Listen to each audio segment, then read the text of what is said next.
We're now live streaming, Chairman. Okay, well, thank you, Mr. Wiley. Good afternoon, everybody. It's 2 o'clock and it's time to start today's meeting. My name is Councillor David Tucker. I am the chairman of this meeting and I'm joined by Vice Chair Leo Hammond. Chairman's introduction. Welcome to the meeting. Please ensure your microphones are switched to mute whilst not speaking. Arrangements for dealing with planning applications. An officer summary and update shall be given.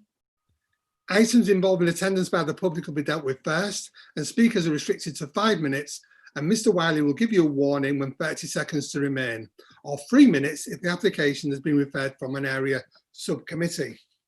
Members to note, any information given by officers and speakers, and any decision proposed which is contrary or to recommendation in the report will require reasons if the proposal is to refuse, and the reasons and conditions if the proposal are to approve the application. In accordance with the Council's equality policy, members are asked to refrain from making any comments which could be construed as being discriminatory, defamatory, or otherwise it will be necessary to intervene. Okay, so we'll start the meeting. Agenda item number 1, declarations of pecuniary and non-pecuniary interests, please. I will start, Mr. Wiley, by saying I've had correspondence on every single item. I have offered no opinion whatsoever. I also undertook a series of site visits one afternoon where I drove around to look at the application sites. I had no conversations. I spoke to no members of the public and then drove home. Councillor Hammond. Thank you, Chair. I've had email correspondence on items number 4, 7, 9 and 11, but did not pass comment. Thank you. Thank you, Councillor Hammond. Councillor Lee. Likewise, Chair, I've had correspondence on 4, 7 and 11, more or less, and I've made no responses at all. Thank you, Councillor Lee. Councillor Wilkinson. Sorry, can I just check, Councillor Lee, did you include item 9 as well? Or just... No, I beg your pardon, because I have had 9 as well. So 4, 7, 9 and 11. Thanks very much. Sorry, Chair.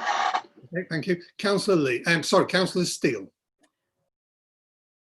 Yes, I've had communications on items 4, 9 and 11. Thank Not you. to comment. Councillor Sargentson. Thank you, Chairman. Yes, likewise, items 4, 9 and 11. Thank you. Councillor Whittle. The same as the others, Chair. Thank you. Councillor Matheson, please. Yes, just the same as the others, 4, 7, 9 and 11. Thank you. Councillor Lee, Steele, Sargentson and Matheson, you still all got your hands up. If you'd like to just remove them for me, please. Thank you.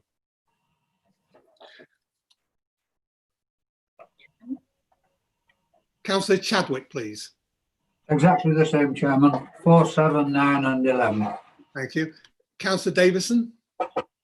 Yeah, 4, 6, 7, 8, 9, 9 and 11. I've had correspondence. I've visited the Cottingham one, item 4, and I've visited number 9 as well, but without any contact with or commitment to decision making, as it were. Thank you. Councillor Wilkinson. Thank you, Chair. Yes, similar to the others, I have had email correspondence on 4, 6, 7, 9 and 11. My firm also has done work for the applicant on number 6, but we haven't done any work for them for the last 2 years, and no correspondence with them whatsoever on this or any other matter for 2 years. And also number 10, I did do a private site visit prior to this coming to the subcommittee before it was referred, and met the applicant. So I am fully aware of that as well, but I've made no opinions on that side. Thank you, Councillor Wilkinson. Okay, agenda item number 2, to approve the correct record of minutes of the meeting of this committee held on the 22nd of October. Could I have a proposal and seconder, please? Councillor Wilkinson. Yeah. Sorry, did you wish to speak, Councillor Wilkinson, again? No, thank you. Okay, Councillor Hammond. I'm happy to move the minutes, Chair. Thank you, Councillor Hammond. Councillor Steele.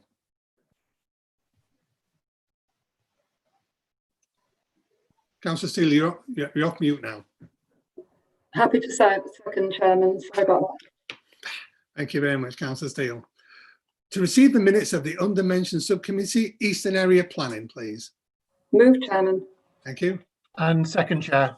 Thank you, Councillor Lee. To move the minutes of the undermentioned subcommittee, Western Area Planning, please. Move, Chair. Thank you, Councillor Wilkinson. Second, Chair.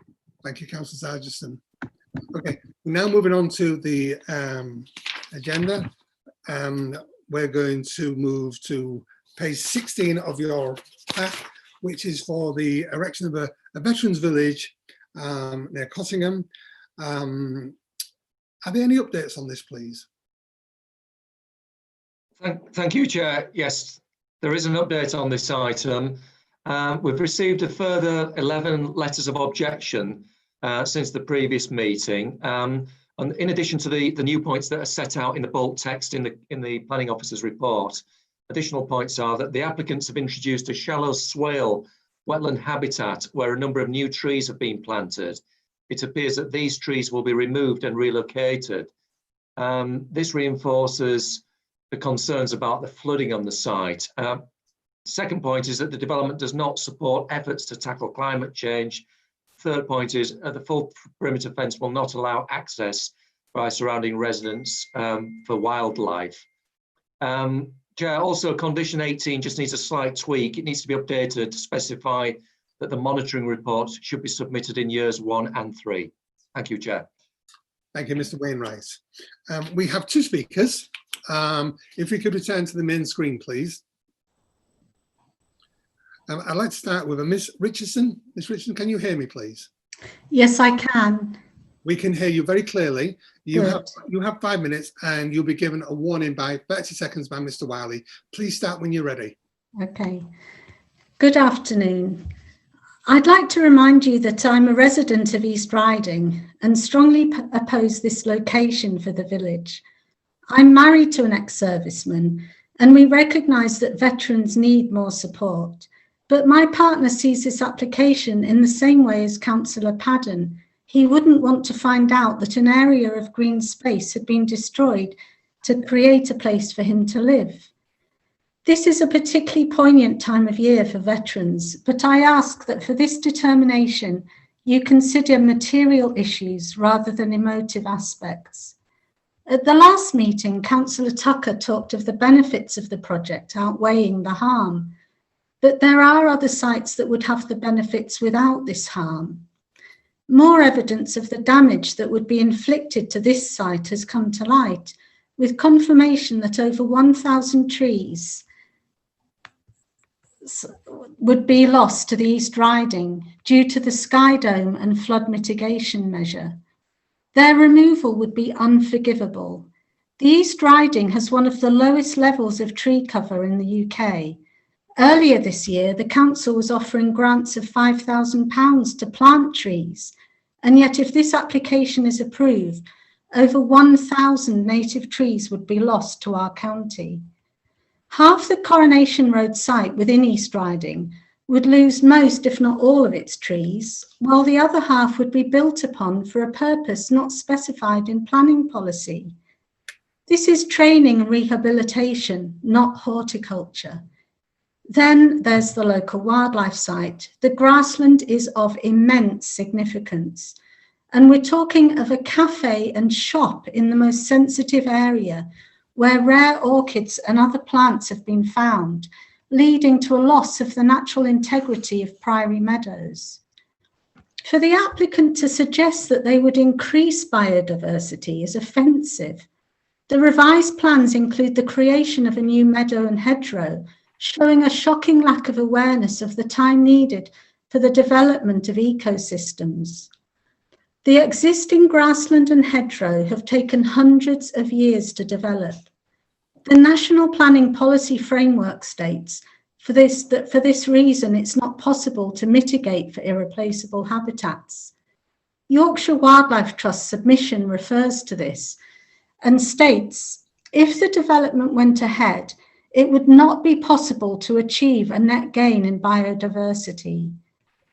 The high security fencing now being shown around most of the site will deny access to wildlife and local residents, the very people upon whom the project is supposedly dependent for its future success, and who were assured by the applicant last year that they would be able to access the site as they wished. There has still been no community involvement as called for by Councillor Matheson. A recent 500 signature paper petition against the project handed in to the leader of Hull City Council has helped make the applicant realise the depth of feeling amongst local residents and the wider community. Serious discrepancies and inaccuracies remain in the application. For example, the updated habitat management plan doesn't mention the new wetland the architect has incorporated, but it does include the woodland that has to be removed for the sky dome and flood mitigation feature.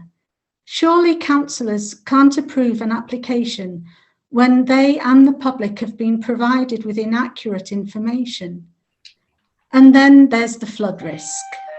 With climate change already upon us, the idea of building facilities for vulnerable people on a floodplain is foolhardy in the extreme. In their assessment, the project engineers agree there is a high risk of flooding. Even without flooding, the land becomes so waterlogged in winter that it's inaccessible. Building facilities in these conditions is inadvisable, to put it mildly. 30 seconds left. As members of the Planning Committee, you know you hold great responsibility. You must consider the needs of the applicants, the local community and the environment. Environmental considerations are growing increasingly important with the nature crisis we're fighting. Your decisions are made easier by the guidance provided by planning policy. As long as you follow this policy, you can rest easy. But if you go against it for whatever reason, then that's unethical and potentially unlawful. Any other type of development would be refused due to... Thank you. Unfortunately, you have run out of time, Ms. Richardson. Could we return to the main screen, please? Okay. The next speaker is a Mr. Fishburn, I believe, who's the agent for the applicant. Mr. Fishburn, can you hear me? Yes, I can. Can you hear me okay? Yes, we can hear you very clearly. You also have 5 minutes, and Mr. Wiley will give you a warning at 30 seconds remaining. Please start when you're ready. Councillors and committee members, as a charity, we think it is important to clarify some assumptions that rightly or wrongly have been made. It is sometimes difficult to clearly convey the proposals for a project of this size and complexity. To help, I'm going to present some clear facts in those key areas of concern and some important points when considering this proposal. One of the main factors that make this site ideal for the Veterans Village is its location and immediate access to surrounding nature, with the known benefits that this has on mental health and well-being. It goes without saying that this is something we all come to realise in the past 12 months. The charity has the utmost respect for the ecology and biodiversity of the site and take this responsibility very seriously as a custodian of a legacy that we will improve, secure and support for generations to come. Part of the site has large areas of sapling trees. A recent arborist report highlights that only 80% have survived to date, and a good forestry practice would require 20% further to be removed to support future growth and health. Notwithstanding this, we appreciate and acknowledge the value of these saplings to the local community, and any that require repositioning will be planted elsewhere within the site. I can confirm that there will be no reduction in numbers and that any of that have died to date will be replaced. The site has approximately 9 acres of wild meadow. The proposal requires 3% of this to be translocated. This area is above the most least ecological value, as highlighted by the Ecology Officer of East Riding. In addition, we will be planting a further 1 acre of meadow using a recognised method of native seedbed sowing. This represents an increase of 11%. At present, the wild meadows are not managed and are being legally grazed and cannot be accessed by the public. On completion, the meadows will be fully accessible, professionally managed, and can be enjoyed by all. With regard to the hedgerow, only 11 metres of hedgerow will need translocating, and the scheme will provide a further 180 metres. This represents a massive gain of valuable hedgerow, improving natural habitat to support local wildlife. Within the East Riding boundary, there is approximately 7 acres of public accessible land. All of this is within the Coronation Road site and can only be accessed from the Hull City Council boundary. The scheme will create an additional 12 acres of open space that can be accessed and enjoyed by the wider community of both Hull and East Riding, representing a massive increase of 174% of accessible quality green space. Community access will be cemented by a Section 106 legal agreement that the charity will be entering into. The success of the village and the veterans transition will be via positive engagement with the local community. We have held numerous public consultations with residents and acknowledged the concerns of the small minority, and we are grateful for the overwhelming support of the local and wider community. We have always maintained an open door, direct or through local councillors and MPs. This will continue and address and resolve any concerns. One of the main assets of the village will be the community hub, accessible by both residents and local community, offering sports, fitness and wellbeing facilities, classrooms and event space, opportunities for community clubs and coffee mornings, a true community partnership.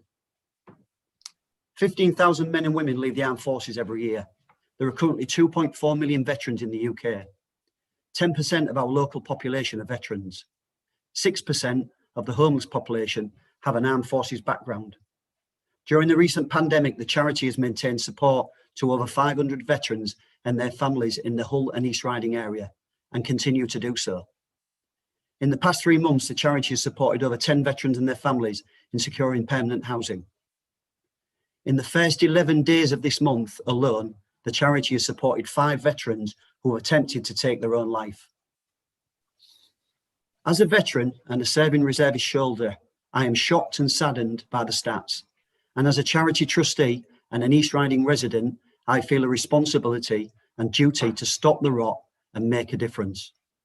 In summary, it's poignant and very fitting that we are sat here the day after Armistice, considering the important opportunity and milestone that could positively change the lives of veterans and their families for years to come. As a region, Hull and East Riding are at the forefront of veteran support. Today, you are a committee, have the opportunity to take lead and show the country, this region, they appreciate the sacrifices that our local men and women have given. These men and women and families are prepared to make the ultimate sacrifice, maintain our security and way of life.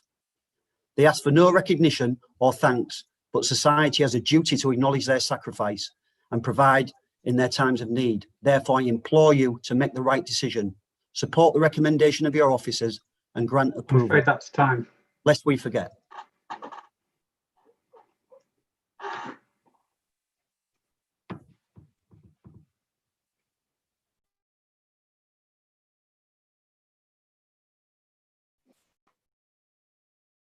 Councillor Matheson? No, Councillor Matheson, you're still muted.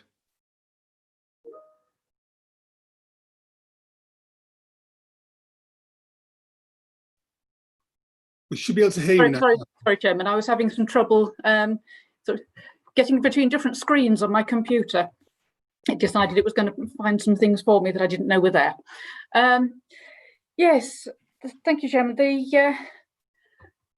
Yes, I noticed with when we look at the papers for this that all the letters of support seem to be for the general principle of the proposal, whereas the letters of sort of against it are, or the objections are very much site specific. So that tells me straight away that no, it's a good idea, but the wrong location. And I think that was something we discussed at length last time. Personally, I've got 2 main concerns about this application. The first one is Priory Meadows. And I remember when this was a triple SI, when such things were first invented. And it's only been downgraded to a locally managed site since other grades have been introduced, and there's been a lot more sites have been allocated this sort of protection. I visited it with someone from Yorkshire Wildlife Trust, and we're shown the orchids, and also told that we kept this sort of thing secret because that was the best way to protect them. That's why it's not widely known, and there hasn't been visitors encouraged and all that sort of thing previously. It's a shame that it has been badly managed by Hull City Council, allowing grazing when they shouldn't do. But there's two rare features to this site. The one we've discussed most is the rare orchids, the planting, the Northern Marsh orchid and so on. But the bit we haven't discussed quite so much is the geology that supports that planting. The fact that this land has never been ploughed. Now, never been ploughed is really rare for Britain, for lowland Britain. We're talking not since the Ice Age has this soil been disturbed, not just hundreds of years, thousands of years. And we know that's rare because, and we only have to look back within living memory. 1939, the outbreak of World War II, we were importing 3/4 of our food. We all know about the Atlantic convoys, but the wartime government at that time had ordered farmers to plough up every bit of usable land. So just outside the city of Hull, to have an area like this that's never been ploughed is incredibly rare. And we've got statistics about how much land's not being ploughed. Most of that will be upland, mountainsides, upland moors, that sort of thing. Places where it's almost impossible to do any arable farming. So, and I look at this and I think, well, actually, although the link site next to it also has no designation, that's also said to be never been ploughed. It's really rare. So to be trying to protect a few plants by relocating soil from one site to the other, to me, does an awful lot of damage, which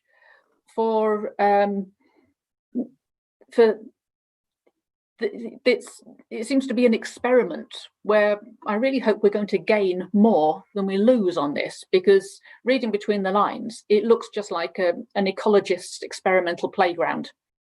With the ecological report is written by the person who's going to be doing the monitoring for it later, presumably as an employed position.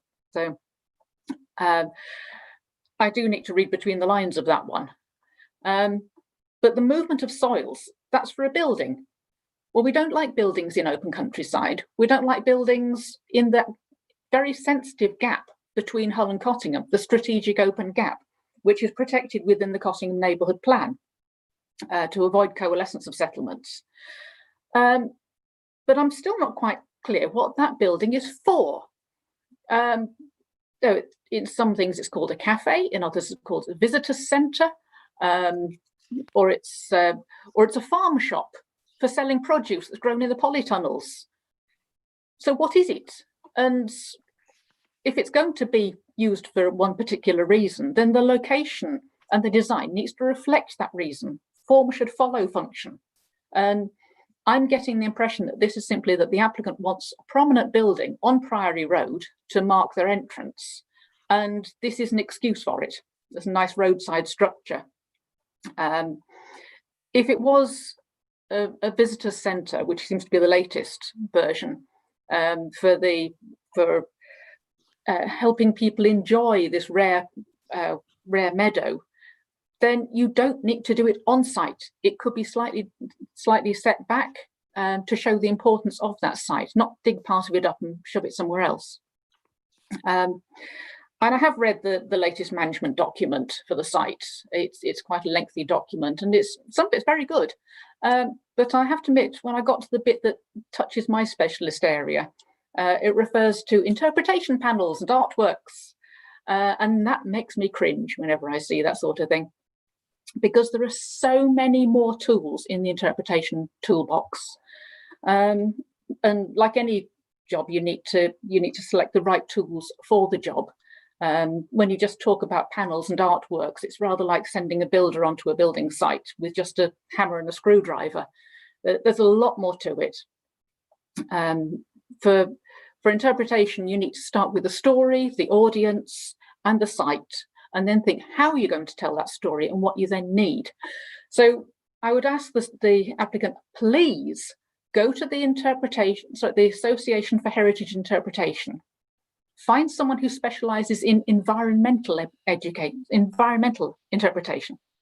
There is lots and lots of good examples, people working in the national parks in Scotland and in Wales. They do some really sensitive and effective work that is environmentally sensitive and doesn't necessarily involve a panel, a visitor centre or anything like that. There's so many more ways of dealing with it. I think I've probably said enough about that bit. You can get the impression that I'm not comfortable with it at all. But my other concern is the trees. I'm chairman, joint chairman of the Haywoods Partnership, and the thousands of saplings that are there now were planted through the Haywoods scheme by William Jackson's. There's the Garraby Orchard there as well. Now, last time I remember asking the applicant to go away and work with the people who were involved in with these trees. Work with them and work around the existing trees. There's no need to dig up an orchard and move it somewhere else. The orchard is there. Work around it. Trees don't like being dug up, but I'm sure that the trees, some of them will be able to survive relocation. It is possible when they're young enough, but my concern is for the community involvement that goes with those trees, because that will not survive the relocation. And we need to remember that the volunteers who've been dealing with this site does include military veterans, people who've been integrating with the community locally and who've been touching nature to boost their mental health and cope with PTSD or whatever else. That's already going on this site. And it's that goodwill that's going to suffer if this goes through in its current form. We've also got this swale that's appeared now, and the Sky Dome. And I notice the Sky Dome is now being labelled as a forest school. So my thoughts on that is that I suspect that you need something touchy-feely and rather nice as a community tick box to replace all that goodwill that's going to be lost from the current thing. As a listener to Radio Humberside, I often hear Bernsey talking about the need for any council to have a common sense department. And that common sense department is us, councillors, elected members. The planning law, there's a few policies, but it doesn't actually make it easy for us to deal with the sensitive parts of this application. But whilst we do have policies that encourage our support of military personnel reintegrating in society, and all the wildlife policies that we have, and encouragement of tree planting and things, I think the danger here is that we could be supporting the high profile causes and that do lots of fundraising and virtue signalling and things, very much at the expense of those who are doing exactly the same good work, but quietly getting on with the job. So what I would propose is that we defer this, we ask the applicant to go away again, work with the existing volunteers, not just those members of the local community who are happy to support principles, but those who are physically involved already, and to work around the existing planting, and to think in more depth as to what that building on the Priory Meadow site is actually for and how it will be used, and to come back with something that actually builds goodwill with the community instead of destroying it. Thank you, Chairman. Thank you, Councillor Matheson. Councillor Hammond, please. Thank you, Chair. I've just got two questions for the officers. So if I'm hearing the objectors' comments and then the agents' comments, I'm confused as to, are we losing 1,000 trees with this application, or are we not losing any trees? Can we have some clarification on that, please? As we've had both those thoughts put towards us today. Yeah, thank you, Councillor. We are, as it stands, the scheme that's in front of you would actually show the loss of a number of trees. There is a significant amount of trees that were planted under the Haywoods programme. I'm looking at the site what we are dealing with in the East Riding today, there is only a limited number of trees that can be translocated. So some of those trees, quite a lot of those trees effectively would be lost because we've got a limited area within the East Riding area that where you could effectively replant them. You couldn't plant all those trees back into the East Riding area. Just to inform members that this is a split application with Hull City Council, and Hull City Council have approved already approved the Veterans Village itself and the hub building. There is some tree planting within that area. So as I understand it, some of those a significant number of trees would be lost, but the applicant has actually indicated that they would be replanting trees, translocating trees where they can do to fit in with the proposed landscaping scheme for this site. So do we not have a general idea of how many trees will be lost in terms of numbers? The exact, it's not 100. I was involved with the Haywood scheme when we actually planted these. I don't know the exact number, but I think it's about, I think there are about 500 to 1,000 that were planted on that site. And I don't know the exact number, but a significant number of those trees would be lost. Okay, thank you. And then my second question is about the habitat management plan. The objector said that in reading it, she doesn't feel it is accurate to the site in question. Though I know that our biodiversity and wildlife officers are happy with it and they've asked for it to be added as condition, which I think it's condition 18. So are those comments accurate that the habitat management plan isn't correct for this site? No, that's the habitat management plan has been looked at by our ecologists and our experts at the council, and they're satisfied that it is appropriate for this site. One of the reasons why the application was deferred from the last planning committee was for further information on this particular issue to be looked at. They've gone away, that's been submitted. The experts have looked at that, and as members will see in the report, they're satisfied that the plan that's been submitted is appropriate with the conditions that will actually guarantee that the plan that's been submitted will be effectively implemented. Thank you. Well, my reason for supporting deferral when this last came before committee was to seek that further clarification on the ecological aspects of this application.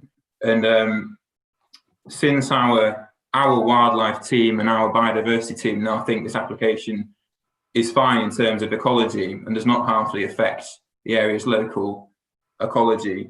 And I also note that the applicant has moved the cafe / visitor centre forward 10 metres to less affect the meadow, which we so want to protect. So in line with those two good marks ecological wise, I'm happy to move approval of this application, which will support those who have done so much for our local area. Thank you, Councillor Hammond. Councillor Whittle, please. Thank you, Chair. And many thanks to Councillor Matheson for encapsulating in a few brief minutes the history of non-ploughed land and also the Haywood's tree planting scheme. But I think in what she said, what she really meant and what I appreciated was the fact that we need to have true community involvement in this.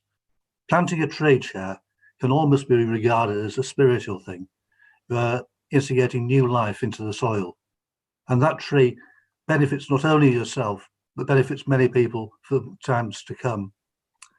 I feel that despite the fact we've got a condition 13 saying that no development shall take place without root balling, transplantation and all that, I don't think that sort of straight facts is really encompassing the sensitivity which we should be showing. And that sensitivity can be achieved by working with the community, as Councillor Matheson has outlined. So I will second her on that, Chair. Secondly, I do have a question, maybe a flippant question, I don't know, Chair. But on the ground plan of the shed on page 50, we have something referred to as being a truth window. Do you think I could have an explanation of what a truth window is? Thank you. Mr. Wayne, would you like to explain what a truth window is? I've struggled for a number of days to try and establish what a truth window is, and I would be lying if I actually gave you an honest answer here. I suspect it's just part and parcel of the sort of ethos of this site to actually engender sort of community feeling and feelings of well-being. And maybe when you look out of the window onto the work that's taking place, that gives you that feeling of wellness. But I'm no expert on truth windows. Thank you, Chair. Well, can we perhaps, Chair, say that the truth window will be better represented by going back out into the community and seeking more of their views, ideas, and working closer with them? Then indeed, Chair, it will be a significant truth, not just for the community, but for this committee and for the development. Thank you, Chair. No, thank you, Councillor Whittle. Councillor Chadwick. Thank you, Chairman. I was going to ask the question about how many trees, but that's been answered. The agent in his speech said that we're going to sign the Section 106 agreement. I think it was for public access. Can we have some clarification on that? Because there's no mention of it in the agenda. Mr. Wainwright. Thank you, Chair. That's as I've said earlier, that this is a split application with Hull City Council. That is a Section 106 agreement that will be signed with Hull City Council. I think it's for access issues. There's no requirement for a 106 agreement for the portion that we're dealing with today, which is an East Riding. Okay, thank you for now. Thank you, Councillor Chadwick. Councillor Lee. Yeah, thank you, Chair, and thank you to all the contributors. I think, as always with these applications of this type, I think there is a lot of emotion. I think everybody within the committee, and I'm sure the wider community, would welcome the principle of a development such as this. And clearly that's a non-planning view, but at the same time, it stirs the emotions to ensure that we try and find an environment for our veterans that is suitable. And I would think there's 100% support for the principle. And I hear Councillor Matheson, as always, with great detail and expertise in this area.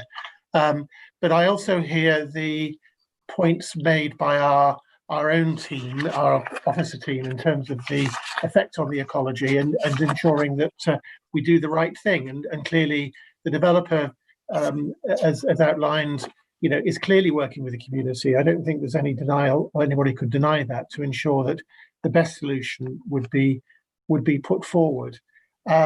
I concur with Councillor Hammond, and also I know Councillor Chadwick as well. I'm a little concerned about, we don't know the fact that there is what the net effect of the trees would be in terms of the numbers, but I do see a willingness and a keenness, if you like, to try and replant when necessary and move those trees where it can be done. And this infamous now phrase that we all use in these situations, that on balance, you take a view on these things. And as a committee member who fortunately doesn't necessarily have that expert knowledge, but can see, I think if I can give myself a bit of applaud, I'm reasonably good on logic and reading things, I think, in terms of the way that the arguments are on both sides. And I, fortunately, I'm able to take a dispassionate view. I don't live specifically closely here, so I can look at it, I think, reasonably well on its own merits. I of the view that I'm going to support this scheme, and I think that there will be a mitigation about this, or at least there will be if you like, a negative to it. There will be some harm done to the environment, some with regards to the ecology, but I think the balance is that the benefits outweigh that, I think. I do agree we've got to be very sensitive to this, and therefore I think we should take seriously the issues that Councillor Matheson has raised. But I also feel that this scheme is not going to happen, I don't think, in any time in the short term. If we were to throw it out and say, basically go away and find somewhere else, that's probably going to sort of curtail the possibility of developing this environment for many, many years to come. And of course, wherever any new scheme would be put forward, there will be arguments for and against that too. And so you actually run the risk of it never happening, because whatever location you put in, there will be arguments against it. So I think on balance, again, that famous phrase, I do feel that this is a good development on balance. And I'm happy, I think I'm right in saying Councillor Hammond has put forward a support for the officer's recommendation. I'm happy to second that. Thank you, Councillor Lee. Councillor Wilkinson. Thank you, Chair. If I may, I'll just declare that I am a veteran of the armed services for over 30 years, and I have helped support Hull for Heroes. However, I do not have any predisposition for this, and indeed, I have been weighing up very carefully the harm that this causes, as my colleague Councillor Lee stated, versus the benefits that I think it gives. I also believe that Councillor Matheson was absolutely right that we should look more at the specifics of this site rather than at the generalisation that that we need help for our veterans. I do note from the summary that Cottingham Parish Council itself have recommended approval with a small amount of conditions which have already been met, and that Willoughby Parish Council have noted it and Hull City Council approved it. So it is interesting that the people who represent the residents are all moving towards approval. It may be that they are looking at the general point rather than looking at specifics, but we are where we are. One of the areas that I am confused with, and I've tried desperately to try to find out, is exactly who owns this particular site prior to obviously this going to happen. I noticed that the Hull City had a training facility on part of the site that they're looking at, but on the bit that we're looking at with East Riding, who owns it? Because I keep on hearing about people have had access to this meadow for centuries, etc., etc. And yet, if this is a private piece of land, they have no right to have access to it, or should not have any right to demand it either. So I'd just like to know from the officers if they could give me a rough idea of who actually owns this. Is it public land, or is it actually land that's owned by a private individual? It's an interesting question. I can't give you an absolute. It's not a planning issue, but I think there might be a segregator between part of it being Hull City Council and part of it being private landowners on that site. But I know Hull have got quite a lot of interest in that land area on the edge of the city, so to speak, that runs into the East Riding. So I suspect it's a mix between Hull. I think it's mainly Hull that own it, but I do know that there's a property a bit further up on the ecological sensitive area, so they may have an interest in it as well. Thank you for that. I'm not sure that actually helps me very much, but I know you're trying your best there. The applicant's agent, who's actually spoke awfully well and alleviated a lot of my fears on just what they're trying to do on this site specific of making sure that we have access by the public, etc. And I listened to the objectors saying that they're putting up security fences in places. Well, it's a veterans village. Of course, they're going to put up security fences, not only to protect the buildings, but also to protect the people that are going to be in there. That doesn't mean to say that they're not going to allow access into it. Having some security fences does not stop the general public having access to it. Overall, I think I have to, most of my points have already been asked by Councillor Hammond, but overall, I think I'm going to have to do exactly what Councillor Lee said, that on balance, I feel that this is appropriate and the benefits outweigh the harm that will be done. Therefore, I will be supporting it. Thank you. Thank you, Councillor Wilkinson. Councillor Davison, please. Yes, thank you, Chair. I think we're all sympathetic with the principle of a veterans village. And that helps with the mental health of those particular ex-servicemen. However, we've got a community asset here which is well managed and well used by the residents of the North Hull estate.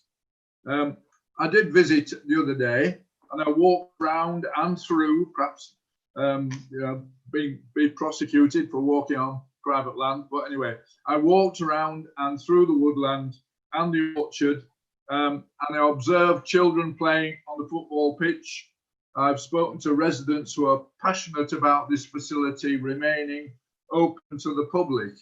And that is the question, I think, the biggest question is, and I think it links in with Councillor Matheson's proposal, is that the developer or whatever, the applicant, has got to talk to the locals who have been so much involved with tree planting, with maintaining this area. There is a mini football pitch there, which Hull City Council stopped cutting the grass. So a lady who lives a few doors away got her mower out and used to cut the grass on this mini football pitch. There are groups of friends of, and I think they've got to be listened to as well. And I feel that that has not happened with the applicant. And I would agree that we should go on deferment and get some answers from the applicant on that aspect. The other aspect I just want to mention, you've got a photograph there of the access road, which if we can just have a look at the access road, which is just off Priory Road. And when you look at the size, the width of the access road, and the fact that it hasn't got a footpath wide enough to take a buggy, for instance, that footpath is about, oh, I don't know, 1.5 foot wide on the left-hand side. Now that is going to be the access into this Veterans Village and also into a new development which is off to the left at the far end of that road that you can see. It's also going to be the access to the cafe, oblique, whatever, which is just going to be on the right-hand side there, which is slightly moving it a bit further nearer Priory Road than it was before, but it's still interfering with the Priory Meadows. It's still being built on Priory Meadows. And I just want confirmation, I don't know whether Mr. Forsey is around or not, but to get just confirmation that that access road is going to remain at that width, which to me doesn't look as though it could take a deal of construction traffic, for instance, if this is approved. So if I could have confirmation on that. But basically, I just want to say, I think, I don't think it should be fenced in. If it is fenced in, there should be access for the residents who've put so much work into this facility before now. Thank you, Chair. Thank you. Mr. Forsey, are you there? Would you like to respond to Councillor Davison, please?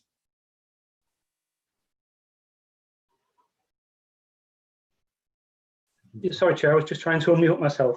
If members look at page 53 of the committee schedule, you will see the proposed access to the site. It's an access to serve the residents of the existing residential estate and also to serve the Veterans Village as well. You can clearly see a footpath.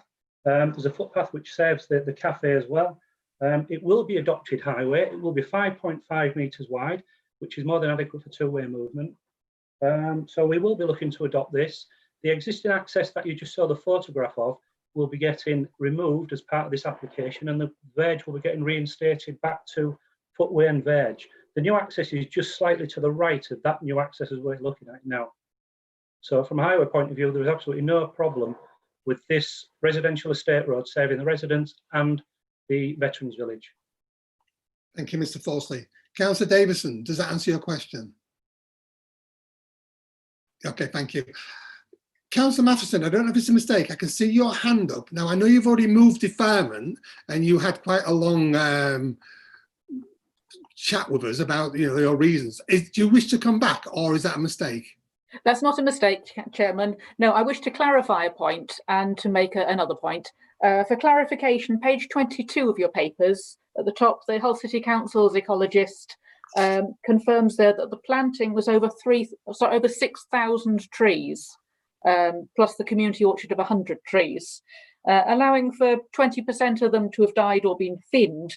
And then looking at the plans, of how much of that area is affected by the swale and the dome, and thinking about construction of it, I would estimate that involves around at least 3,000 trees having to be relocated from that area, and all the orchard is moved. What I would like to propose also is a site visit for us with the applicant to have staked out the area that are affected, so that we can visually see how much of the existing landscape will have to be changed. That's only on our side of the waterway, our side of the site. The other side of the site has already been approved by Hull City Council. We can't change that. So it is only on this northern part of the site where we're considering any aspects of the development. And I'd also like to confirm that all the land is owned by Hull City Council. They own a lot of land around here. They own both Priory Meadows, which does not have public access at present, but it has got the grazing. And they also own the former school site, which was given, I've seen letters, a copy of a letter that was sent to residents inviting them, this is many years ago, inviting them to form groups and to take it over as a community facility. That is open to the public by Hull City Council, with fully welcomed, and for the community to look after it, to manage it and to enjoy it. That's what's being taken away and why there's resentment. Thank you, Councillor Matheson. Okay, Mr. Wiley, I'll sum this up very shortly, but my understanding is at the moment we've had a move to defer by Councillor Matheson, seconded by Councillor Whittle. We've had a move to move officers' recommendations by Councillor Hammond and seconded by Councillor Lee. Councillor Matheson has also just mentioned about doing a site visit, but no seconder. Would you agree? I'm happy to second that, sir. Lots of hands come up all of a sudden there. Okay, so we've had that seconded. Before we move to that, I'm just going to sum up, if I may, and then we'll move to the vote on this. Yes, we just had Armistice Day, haven't we? And emotions run very, very high, you know, and I suppose I should declare back in the 70s, you know, I was an armed service personnel, you know, I was in Northern Ireland. I remember those days very well, like they were yesterday. And I understand Ms. Richardson's comments about the environment. You know, those who know me know that I love the environment. I also love orchids and Northern Marsh orchids, and I go looking for those in the months of June, July and August. But then I suppose, and as Ms. Richardson reminded me, you've got to look about, does the benefit outweigh the harm? And is the harm significant to outweigh the good that you potentially do? And I think in this case, you know, given that the houses have already been approved by Hull City Council, you know, Mr. Fossey from Highways has mentioned about the roads and infrastructure being significant. I'm actually happy to support this application. So therefore, Mr. Wiley, we need to go to a series of votes on this. Yes, Chairman. The first proposal was to defer for further consultations with the applicant and involvement of the local residents, as well as a site visit. And then we had an amendment moved by Councillor Hammond and Lee that which was for the support of the officer's recommendation as per the report. So you need to vote on the second motion, which is Councillor Hammond's and Councillor Lee's, i.e. the officer's recommendation. So you're for or against the officer's recommendation. Thank you. Councillor Chadwick. For. Councillor Davison. Against. Councillor Hammond. For. Councillor Lee. For. Councillor Matheson. Against. Councillor Sargentson. For. Councillor Steele. For. Councillor Whittle. Against. Councillor Wilkinson. For. And Councillor Tucker. For. Chairman, that's 7 in favour and 3 against. That then becomes your substantive motion, so you need to vote on that again, I'm afraid. So again, councillors, you're voting whether you're for or against the officer's recommendation. Councillor Chadwick. For. Councillor Hammond. Sorry, Councillor Davison, sorry. Against. Councillor Hammond. For. Councillor Lee. For. Councillor Matheson. Against? Councillor Simonson, For. Councillor Steele, For. Councillor Whittle, Against. Councillor Wilkinson, For. and Councillor Tucker. For. That's the same outcome, Chairman. 7 in favour of the officer's recommendation and 3 against. Therefore, the officer's recommendations are moved and approved. Okay, councillors, moving on to page 56 of your agendas. This is for an erection of a residential development up to 300 dwellings in Snaith. Are there any updates, please? Yeah, thank you, Chair. There is quite a long update on this one. Since the committee report was published, a further response has been received from Andrew Percy, MP, who supports the officer recommendation for refusal and for the reasons set out in the committee report, confirming that he's met with Highways England twice to discuss residents' concerns, and it is both the view of Mr. Percy and the residents that the scale as well as the type of development will result in an adverse impact on the highway network. Also raising concerns about the impact assessment of Selby Road and the assessment on the existing mini roundabout, concerns raised there, insufficient information about the flooding and drainage concerns in Snaith, and reiterating that the Environment Agency have retained their holding objection owing to a number of issues that remain unresolved, an important and credible factor in refusing the application. Yorkshire Water require a network reinforcement to the wastewater system, a request a phased scheme, and infrastructure should precede development, and it's not acceptable that residential amenities compromised at the expense of new housing.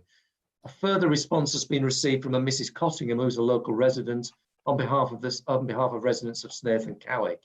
In summary, the concerns are that objections raised by the community are in line with the planning officers and Snaith and Cowick Town Council, the Highways Agency, Highways England, and local highways department. Local roads would not cope with the traffic generated by this application and any adjoining residential applications. The applicant for this application has not offered an accurate and realistic traffic assessment, and the vast majority of the proposal is outside the area identified in the council's local plan for housing. Various projections have shown that extensive flooding in Snaith and Cowick and the problems are going to be still ongoing following the events of February of this year. Schools, medical services, infrastructure are issues of big concern to residents. The proposed access sited on Butt Lane, it appears to be directly onto Main Street, West Cowick, very difficult, dangerous and quite narrow stretch of road, and the residents agree with the objections raised in the report. Yeah, the Environment Agency have also commented on the proposal and confirmed their objection on flood risk grounds in the absence of an acceptable flood risk assessment. In summary, the submitted FRA does not comply with the requirements for site-specific flood risk assessments as set out in paragraphs 30 to 32 of the flood risk and coastal change section of the planning practice guidance, and the flood risk assessment does not therefore adequately address the development's flood risks. Finally, the Environment Agency have confirmed in their response that they have not, sorry, Chair, I'll start that again. Finally, the Environment Agency confirmed in their response that they have not responded until now, as they've been expecting an update from the applicant, having contacted them to discuss the above issues and possible solutions back in June. And the EA have confirmed that they've still received no further information to overcome any particular objections.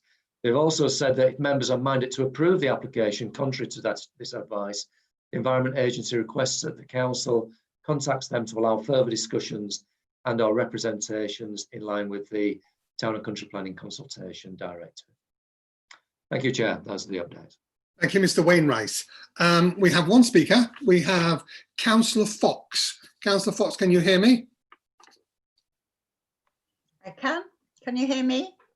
Yes, Councillor Fox. You had 5 minutes and you'll be given a warning by Mr. Wiley at 30 seconds. Please start when you're ready. Oh, thank you. Councillors and committee members, before I start, I'd like to thank the officers for a fantastic presentation. It's absolutely spot on. I am supporting the officer's recommendations of refusal. My reasons are as follows. Proposal development is located almost entirely outside the East Riding local plan.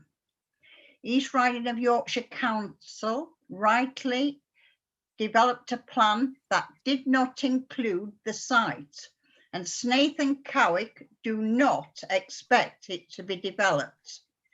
Given the scale of the housing in Snaith is already delivered the number of new houses required. The traffic congestion and road safety, especially on the mini roundabouts in the centre of the town, is absolutely terrible. It's not a single track, but it might as well be, because one lot of traffic has to wait for the other. It was built for horse and cart days. And if you ever visit Snaith on that mini roundabout, you'll see that HGVs and tractors have to go over the pavement to get round. Right, where am I? Selby District Council, which is the neighbours of Snaith, they have built hundreds of houses and are still building. So that traffic's all coming along Selby Road. So that roundabout is absolutely not fit for purpose for any more traffic. Fear of flooding, with 90 homes flooded in February. So there's always the fear that there'll be flooding again. So I'm asking you to refuse this application and follow the officer's recommendations. Thank you. Thank you, Councillor Fox. Councillor Sargison, please. Thank you, Mr. Chairman. Like many of my colleagues, I don't always agree with our officer's recommendations. However, in this instance, I am of the opinion that our officer's judgment is sound regarding this application. This is not an allocated site. Our residents of Snaith have suffered enough this year after flooding and COVID-19, and they really don't need that additional distress of excessive traffic coming through their town. The statutory agencies and our very own Highways Development Team have also expressed their concerns, and in my opinion, it is not a sound application, and I will move refusal. Thank you, Councillor Sargison. Councillor Lee. Thank you, Chair. I concur pretty much with everything that's been said so far. Traffic flooding outside the local plan, I think probably there might be another 97 reasons to probably think that this isn't a good development idea at all. I wouldn't like to use the word opportunistic, but there again, I have just used it with regards to this application. I would like to move officers' recommendations to refuse it. I really don't think, in my mind at least, there's anything to merit anything positive to say about this proposal. Councillor Lee, thank you for that. Councillor Sargent's already moved. Are you happy to second? Excuse me, sorry. Yes, please. I'd like to second, please. Thank you. Councillor Steele. Thank you, Chairman. I think it's all been said. You know, it's an open countryside. It's not identified in the local plan. It's a key open area, narrow access. And yes, I would support officer's recommendation on this. Thank you, Councillor Steele. Councillor Wilkinson. Thank you, Chair. Yes, a similar view, I think. This is a large development in an unallocated area. If it was a single house and was in an area that wasn't prone to floods, as we've seen just recently, and in a sensible place, then I may take a different view to the officers. But in this particular case, I'm sorry, I can't. I'm concerned that the Environment Agency themselves have raised concerns regarding the flood risk. Everybody knows what happened in February this year. Highways England, with their holding objection because of their concerns. Our own development manager, our expert that we're supposed to look at, has recommended refusal because of this proposal, and it's contrary to our local plan. So given that, I have no alternative but to support refusal. Thank you. Thank you, Councillor Wilkinson. Councillor Whittle. Thank you, Chair.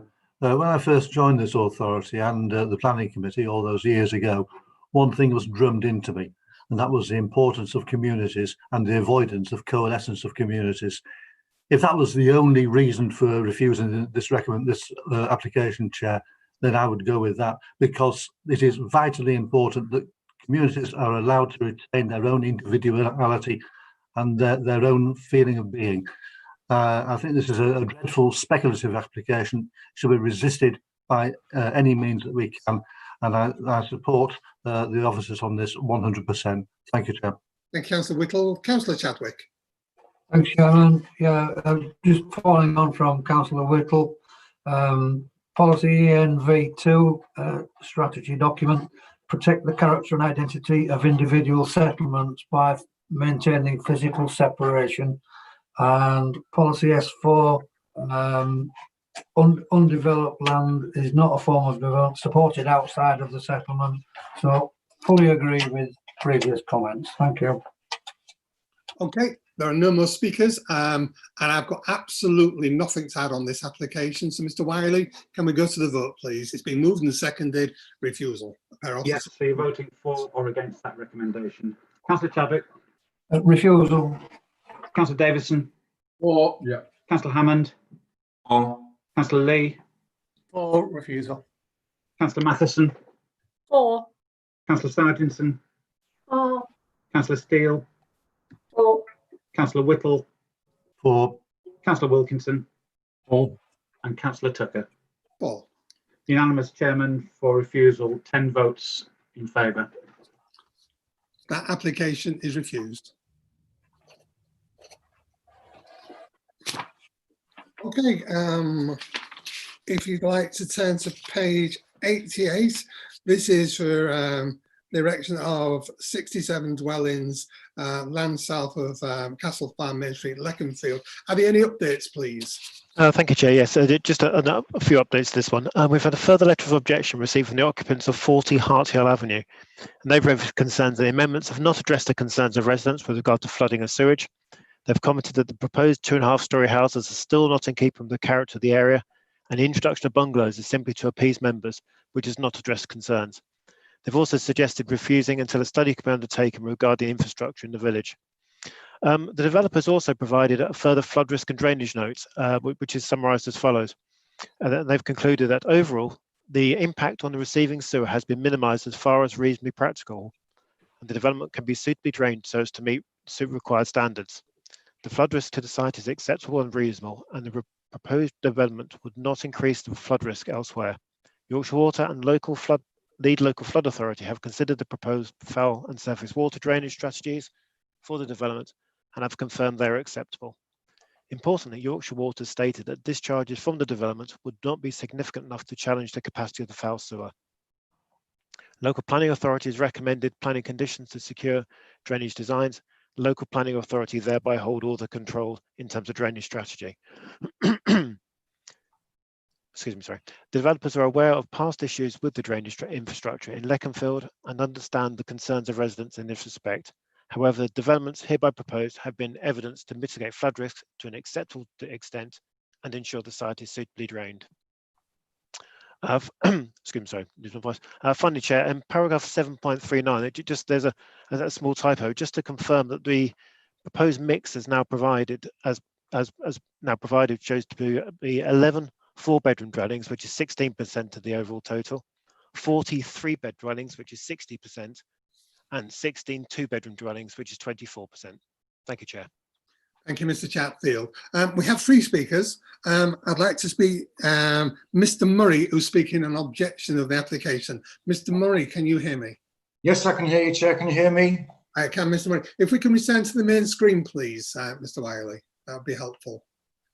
Mr. Murray, you have 5 minutes. Please start when you're ready. Mr. Wiley will give you a warning at 30 seconds. Thank you, Chairman. This previous application was deferred with regards to the housing mix, density and design. This new proposal offers marginal difference to mix and design and insignificant change to density, and this does not alleviate our concerns with regards to flooding and sewage.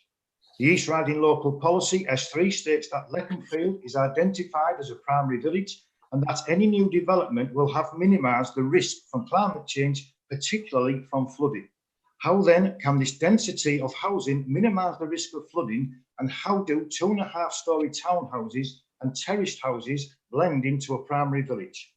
The local plan states that the number of dwellings that Leconfield needs up to 2028 is 70. The initial proposal for the full Lec A plan, which includes the adjoining site, was for a total of 65 dwellings. This has now increased to a total of 108 dwellings, when the initial outline permission was for just 87, which was still over the local plan. Leconfield is a village and does not want or need inner city urban style houses crammed into a small space. Today people want space and bigger gardens so that they can work from home and enjoy their surroundings in a village location, not a concrete jungle. And there's something that is not in keeping within the village style. Is this development just greed before need? If the runoff water from this development flows unrestricted into the subbasin, then the consultant's own flood risk assessment data clearly indicates it must fill, then flood in just 30 minutes for a storm. 60 minutes for a heavy rainfall and 3 hours for a moderate rainfall. These facts are indisputable. The development intends to discharge runoff water into a subbasin in a low flood risk zone level 1 and then pump it to a high flood risk zone level 3. Surely this is an irresponsible action to take, creating a greater flood risk at the culverts and through the centre of the village. Remember, it was from this point in 2007 that 59 homes were flooded, and according to the local GP, some residents are still suffering from anxiety and financial problems from that event. This year, Storm Dennis landed on the UK, and this culvert would certainly have been flooded had it not been for a local pensioner spending hours attempting to keep the culvert flowing to protect his own property until he became so exhausted he had to finally call for help. Do you think it is a sensible idea to pump another 18 cubic metres per hour of water into such a vulnerable culvert? Has the council done a full and thorough risk assessment with regards to these culverts? If not, why not? As I am sure that insurance companies have when quoting their premiums. Would you be happy to have this situation imposed on you? As the local lead flood authority, the council is responsible for managing local sources of flooding. So why is it that all our concerns are being ignored by a council that is legally bound to ensure the welfare of all residents in Leconfield? With regards to drainage and flooding, it was suggested that these issues require separate engagement between local stakeholders and the appropriate authorities. Can I ask why these discussions have not taken place? Does Leconfield need to flood again before any action is taken?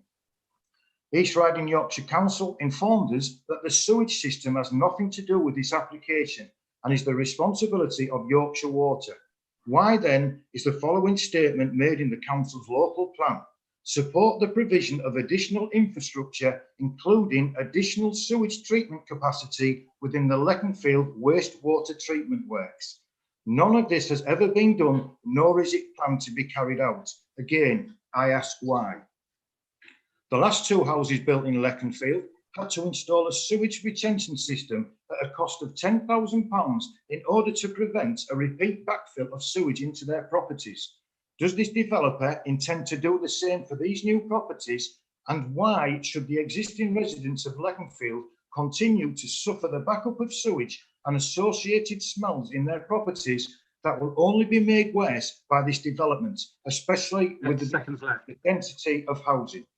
Yorkshire Water should be encouraged to resolve these issues prior to any new development, not after it. A constant stream of planning applications which ignore representations of both residents and our local parish council demonstrates how little regard this developer and the council show for Leconfield should problems arise.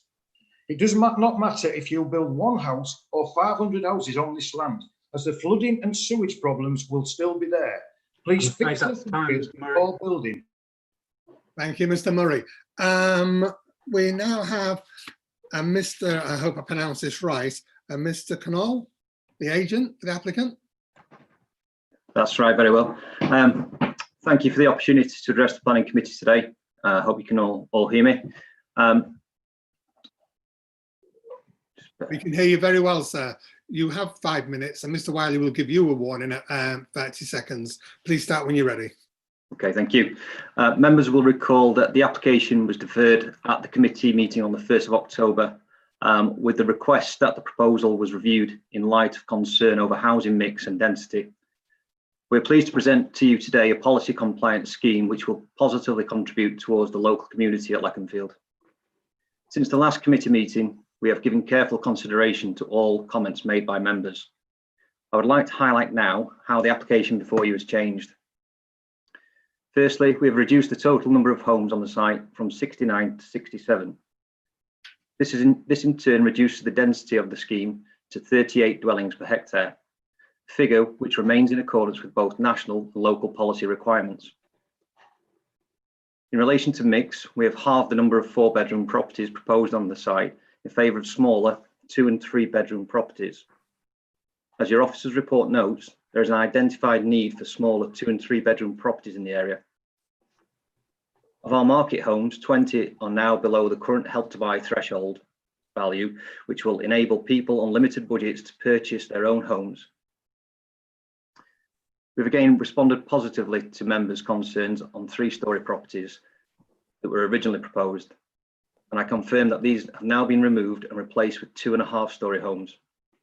We have also accommodated the request by members for introducing bungalows onto the site. The site now proposes 6 2-bedroom bungalows along the northern boundary of the site. As a demonstration of our commitment to this scheme, I'm also pleased to confirm that despite the reduction in numbers, we are still proposing to deliver the same number of affordable units and are in partnership with WDH, who will work in partnership with us to deliver these homes.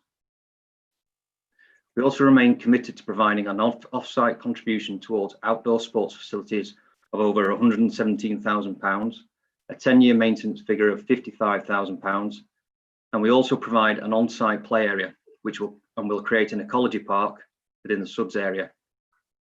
As members will know, this site is well located in the heart of the village of Leconfield. It provides safe and convenient access for pedestrians, cyclists, and public transport users. Further new homes in this location can only help the long-term sustainability of the village, increasing the potential for spending in village shops and the use of local services. We are committed to starting on as soon as possible and delivering much needed affordable and price accessible family homes of the highest quality to Leconfield and enhance the community. Should planning be approved today, we are committed and ready to commence works almost immediately in order to begin delivering these new homes and community benefits already outlined. Thank you. Thank you, Mr. Connell. We have Councillor Gateshill. Councillor Gateshill, can you hear me? Yes, I've just unmuted. Good afternoon, Chairman and Committee. Councillor Gateshill, you know that you have 5 minutes and Mr. Wiley will give you a warning at 30 seconds. Please start when you're ready. I don't think I will require 5 minutes because I said most of the things I wanted to say at the last meeting. And those representations I made were all relating to drains and sewers, to surface water drainage and foul water drainage. Unfortunately, our planning committee system is simply not designed for the assessment of conflicting evidence on contentious issues. Speaking personally, I'm absolutely satisfied that the views of the villagers of Leconfield, as expressed by residents who are professionally qualified to deal with drainage issues and taking into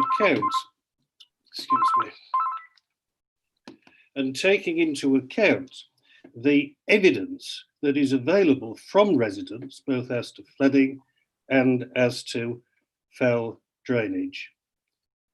Unfortunately, at the last meeting, and in respect of the post office development, the committee were content to accept the evidence of the developers and the evidence of the officers relating to those matters.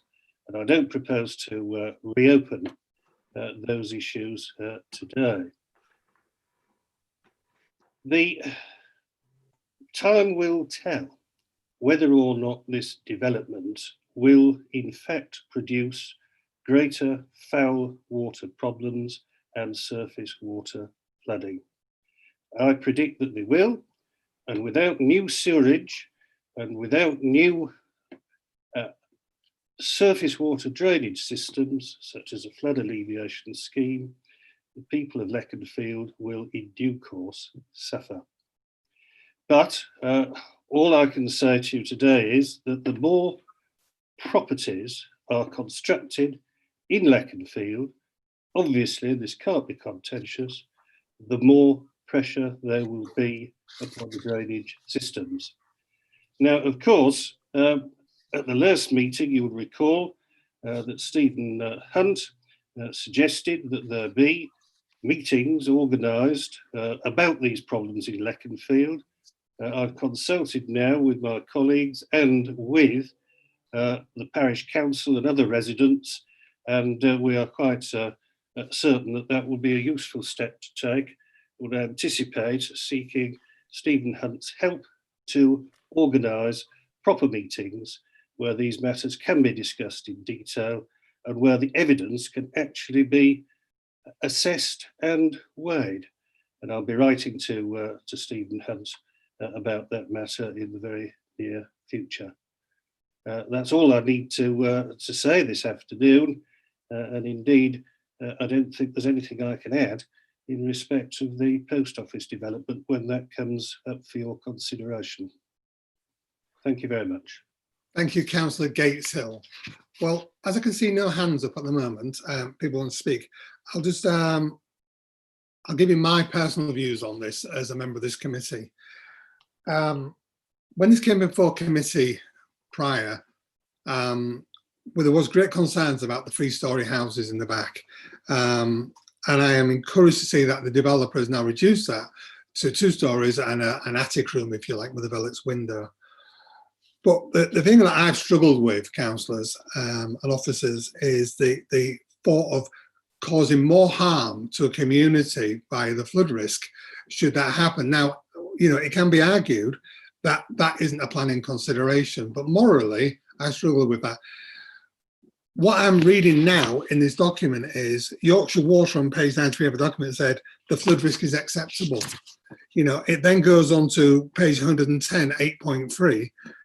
It says here that whilst the concern is understandable, the council has conducted consultation with relevant consultees, including Yorkshire Water, in addition with the council's drainage and flood teams. Neither party raised an objection. So I mean, this is, I think, that will rattle on. And I think, and I'm encouraged to hear Councillor Gateshill saying he's entered into dialogue with Yorkshire Water, because I think that must happen. And I'm also pleased to see that there's an inclusion of bungalows into this site, which I know someone spoke about. So that's where I'm sitting at the moment. But anyway, I now see a series of hands up. So I'm going to start with Councillor Steele, please. Thank you, Chairman. You said some of what I was going to say, but it's mainly, my concerns are mainly around the flood risk and the wastewater, foul water drainage. A lot of it comes down to Yorkshire Water by the sound of it. Is there a mechanism where we could ask the officers to go away, discuss that in detail, try to get some written assurances from Yorkshire Water that they are going to be able to deal with the current situation and then take on board the additional drainage should these houses be built? I don't know, is there a system where we can request that? I'm not really sure, because I mean, as I said in my little gambit there, sadly, and it is sadly, the flood risk of this development falls outside this planning. But let me ask the officers, is this Mr. Wainwright or Mr. Chatfield? It's me, Chair. Thank you so much for that. Absolutely. I mean, I think in terms of the two things, I understand the point that Councillor Steele's referring to, but actually that also relates to the points that Councillor Gateshill has just been making as well, about the fact that it looks like a meeting has been set up with the relevant stakeholders in Yorkshire Water to talk about the wider drainage issues within the village, and that's really probably the best forum, you know, in order to assess any impact. But it's been demonstrated that through the submission of the plans and the details with this application that, you know, our statutory consultees and the you know, the people that we asked to assess the planning applications have no objection to this scheme in flood risk terms. But say that those wider issues that Councillor Steele's alluding to probably would be best dealt with a wider meeting between the parish and and ward members and Yorkshire Water at a later date and to discuss the wider drainage impact for the village as a whole. Does that answer your question, Councillor Steele? I'm not sure whether it was a yes or not. If it was a yes, I would like to seek a deferral to get those assurances in writing before we go ahead with this. I think you may struggle with that. I'll have to take advice from Mr. Chatfield. But as I said earlier, you know, I struggle with the whole concept about maybe we cause harm. One of the things that I'm aware of, and Mr. Chatfield, I'll come to you for guidance in a minute, is the potential flood risk from Yorkshire Water sits outside this application, but I'll ask you for clarity on that. On this scheme, it's absolutely. We've consulted with Lead Local Flood Authority, with Yorkshire Water on these, and neither have objected to the scheme. Yorkshire Water have looked at the scheme very carefully, and they're happy with this proposal. That this scheme is looking, this part of the site is looking for. It's only foul water that's going to go into the sewage system. Surface is to be dealt with through watercourse, and that has been agreed. So the drainage details have been set out as being acceptable for this proposal from those statutory consultees. The meeting I was talking about, the meeting that Councillor Gatesdale was speaking about as well, is a much wider issue, talking about the wider drainage issues within the village as a whole, and just to see what solutions could occur there. But it's been demonstrated through the submission of the information that this scheme is acceptable in flood risk terms in accordance with those statutory bodies. I find that hard to understand, but there again, I'm not a drainage person. I'm not sure where I stand on this one at the moment, Chan, so I'll let others speak. Thank you. Okay. Councillor Davison. Thank you, Chair. Thank you. Yeah, I mean, first thing to say, it would be grudging of me not to welcome the bungalows. However, even though there are 6 bungalows replacing 6 other homes, the net reduction is 2. Now, I think when we said we want you to look at the density, when we deferred it, dare I say, the other site in Leconfield seems to have looked at that, but this applicant doesn't seem to have looked at that. I mean, a reduction of 2 from 69 to 67. 67 is more than the original local plan had a concept of for Leconfield, and we've now got 108, including the other site. And in a way, you can say the flood risk would be exacerbated by that increase from 65 houses to 108 houses collectively. And so I think the East Riding Council has some sort of responsibility to say, when we looked at the local plan 5 years ago, whenever it was, we felt 65 was about right for Leconfield. And we're now saying 108 is about right. I know some of it's affordable housing, which is welcomed. The applicant makes the point that the number of affordable housing is staying the same. Well, it would, wouldn't it? Because 18% of 2 is something less than 1. It just, and the other comment I've just got to make, and this is again in the report, density. And the officer who wrote it says, therefore, the plan requires, local plan requires at least 30 dwellings per hectare. And we've got 38 in this particular case, 38 dwellings per hectare. Now, to me, that gives a cramped result. And really, by saying a minimum of 30 dwellings, does that mean we could have accepted, or officers would have accepted 50 dwellings or 60 dwellings per hectare? I think there ought to be sort of maximum as well. But I do think that 38 dwellings per hectare is too many. I mean, I take on board all that's been said about the flooding issue, but I do think by almost doubling the number of houses in this allocation in Leconfield is contributing to what could be a flooding issue. So I feel I can't support this. If nobody's, can I recommend refusal for it being still too many houses? The density is too high. Thank you, Chair. Thank you, Councillor Davison. Councillor Matheson. Thank you, Chairman. Yes, I like Councillor Davison. I looked at this application and I looked at the positives. We've got 6 bungalows, yippee! And we've got a reduction from 69 to 67 dwellings. And we've got a reduction from 3 stories down to 2.5 stories, which is really just a 3-story house with a lower roof on it. And then I looked at the negatives, that there's only a reduction of 2 dwellings, and that 2.5 stories is still rather too tall as well. And some of them look absolutely daft. They're sort of very tall and thin. And we've still got the flooding and sewerage problems.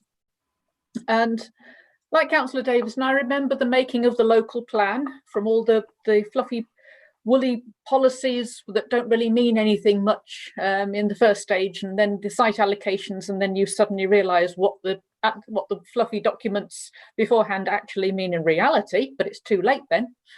And I remember that the allocations of land is to suit the number of dwellings.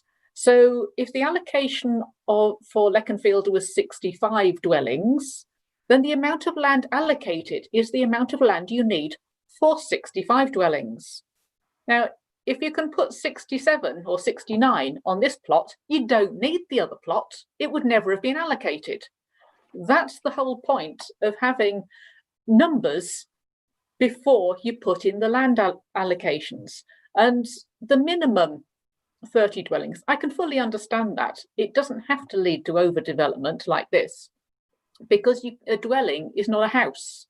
A dwelling could be an apartment. You could have an apartment block of, for example, one of these McCarthy and Stone type things, which might have 50 dwellings in it, but it's actually quite a small building and still could be surrounded by a lot of very pleasant and green land. So that's why it's a minimum of 30. But it doesn't mean that you've got to have at least 30 houses on a site. So I think we come back to that thing of, is it good enough to approve, or is it simply not bad enough to reject? And thinking about the drainage, that seems to be the main concern for why it should be rejected, apart from the the high density and sort of overpopulation of this site. We've got some brilliant drainage officers. I've worked with them closely on Cottingham and the drain things, but they are human and they don't know everything about every little bit of land everywhere. And obviously we have a culvert that's a problem. And Yorkshire Water, well, I've never known them to object to any housing on the grounds of flooding, because Yorkshire Water comments about whether they can accept the foul water. Now, the foul water is only about 5 or 10% of the capacity of the sewer. The problem comes with the rainwater and the surface water flooding when that joins in. And that's why we've got this chap trying to keep the culvert clear. So there's nothing that's going to be an easy problem on that. And sometimes actually building can make things better because it can hold stuff back on site. But I would like to look at this on balance. And on balance, I will happily second Councillor Davison. This is an overdevelopment of the site. Putting all the things that you would normally expect on a site when you're looking at those 30 dwellings per hectare, and allocating the land, putting them onto another site, as the other Leconfield application does, I don't like. It's what leads to far too many houses being put onto each site and ending up with twice as many for Leconfield potentially as they actually were allowed in order to cope with the schools, the traffic, the jobs and everything else that goes into making a local plan. Thank you, Councillor Matheson. Councillor Whittle, please. Thank you very much, Chair, and thank you to Councillor Matheson and Councillor Davison before me, and I am in complete agreement with them, as you'll no doubt be surprised to hear. Is this the way that planning is going to go in the future, Chair, that we allocate land in a local plan. And then in order for the applicants to install more houses on that allocated land, they acquire land just outside to put all the suds and pumping stations on. Is this a way that we should accept development, Chair? Our officers will tell us that the number of 30 DPH dwellings per hectare is indicative. And again, indicative means they want 30 to the hectare. We're looking at 38 here, Chair. And that, to my mind, is far too many. I appreciate the bungalows like Councillor Davison, all 6 of them. It just demonstrates they must be making plenty of money, because we're always being told that they can't afford to have bungalows because they don't sell for high enough prices. And then we look at your 2.5-storey houses. As Councillor Matheson said, the same dwelling but with a lower roof and looking pretty awful as well. That's why they're hidden at the back of the site. And similarly, we've got these little twee cottages at the front of the site on the main road, which are actually bog standard little dwellings with the additions of pretty bits like chimneys and porches. And in fact, you can see those dwellings, the housesteads in the site themselves, that don't look anywhere like as pretty as they do from the outside. No, Chair, I think that we've got a cynical allocation here of more houses on the site than there should be. I don't like the 2.5 stories. They look odd. They're too thin in places. And then, of course, we've got this business about having an ecology park at the bottom, which in actual fact is just the area which they've put there to take over the utilities so they can put more dwellings on the site. And on top of this, Chair, we've got the flood risk. I think it's a recipe for disaster, Chair. As we go on with Leconfield, we should have stuck to the number of houses we allocated in the first place. Otherwise, we wouldn't find ourselves in this mess. I'm very happy to be voting against this, Chair. Thank you very much. Thank you. Councillor Wilkinson. Thank you, Chair. I'm in agreement, I find myself, with Councillor Whittle, and I thought he was very eloquent about it. I'm also glad that Councillor Matheson agrees on my points that I've made many times, and certainly at the last council meeting, that with hindsight, we may have looked at the issues that our local plan is causing in smaller villages, but also on the larger villages, smaller ones getting no allocation and the larger ones getting too many. And this is a case of that, is that we're having a situation here where Leconfield is being hit by just too many houses. On the drainage side, I'm hovering here. I did look at paragraph 8.3 on page 110, which does actually say that they have addressed this by provision of a larger attenuation pond to the south of the site. However, that does then release 5 litres per second into an already overloaded network. Yorkshire Water, they have a statutory demand to provide the drainage, and as I totally agree with some of my colleagues who have said, I very rarely hear them ever say they can't do it, because of course they have a statutory right to do it. So they're not going to admit that they can't do it. I have to say that local residents' concerns with dealing with floods was exactly the same as what happened in my ward in Home on Spalding Moor, when they had exactly these concerns about too much into an already overwhelmed situation. Yorkshire Water said exactly the same, no problem, we can do that. And 5 years later, we're still dealing with floods in that area because of that situation. They may say they can deal with it, but they'll deal with it over a period of time when they put the infrastructure in. I think that the discharge rate is far too much.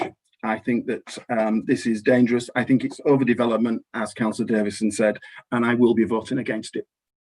Councillor. Mr. Hunt, do you wish to come in before I move on? No? Okay, gone, disappeared. Councillor Chadwick. Oh no, Mr. Hunt, we can't hear you. You're on mute. Can you hear me now? We can hear you now. Thank you. Thanks, Chair. I just wanted to come in on a couple of points raised there. I mean, obviously, as a starting point, we do have to bear in mind that this is an allocated site where the principle of development has been established through the plan making process. We We also have to be mindful of the reasons why the application was deferred 3 weeks ago, or was it six weeks ago? I don't think drainage and flood risk was raised then. Clearly, we asked the applicant to go away and look at issues of housing mix and layout and design and density, and that's what they have done. And clearly, you will have a view to make on that. In terms of housing numbers, I am conscious that I don't want members to be too caught up on what the housing figure is in the local plan. In developing the local plan, we had to show that we could provide enough allocations to deliver the 23,500 houses that the local plan seeks to deliver. In order to achieve that, we had to give indicative density figures for each of the allocations, but they are very much indicative and shouldn't be held to ransom from a developer or a landowner.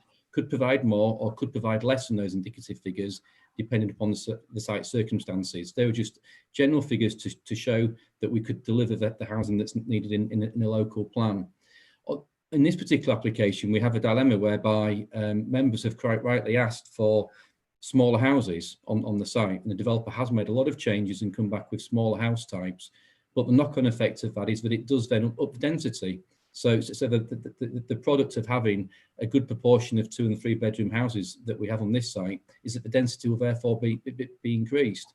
And it is unrealistic, I think, to expect a lower density scheme with smaller houses. We have to be realistic to the viability of the scheme overall. The local plan, 30 dwellings per hectare is a minimum, so that's what we would always try and seek to achieve. But again, it's not set in stone. We can't have a maximum. Government guidance is quite clear on that. So I think, Chair, those are just a few points that I wanted to make, just to sort of help in terms of the parameters of the discussion. Yeah, thank you for that. That's very useful. Councillor Chadwick. Thank you, Chairman. I was just going back to listening to what Mr. Hunt said and about the flooding and sewage and things. The agents actually said about the flood, about the Yorkshire Water thing. They gave the impression they had a forklift truck ready to move in to start digging tomorrow. Bernard Gateshill said about meeting with officers and Yorkshire Water to discuss the issues. Maybe now is the time to have that meeting rather than 6 weeks' time before they start digging, and maybe something can be sorted with the flooding issues before they start building the houses, because that's when you start laying sewers and things. But overall, I think the agent or the applicant has done the best to meet with our concerns at the last meeting.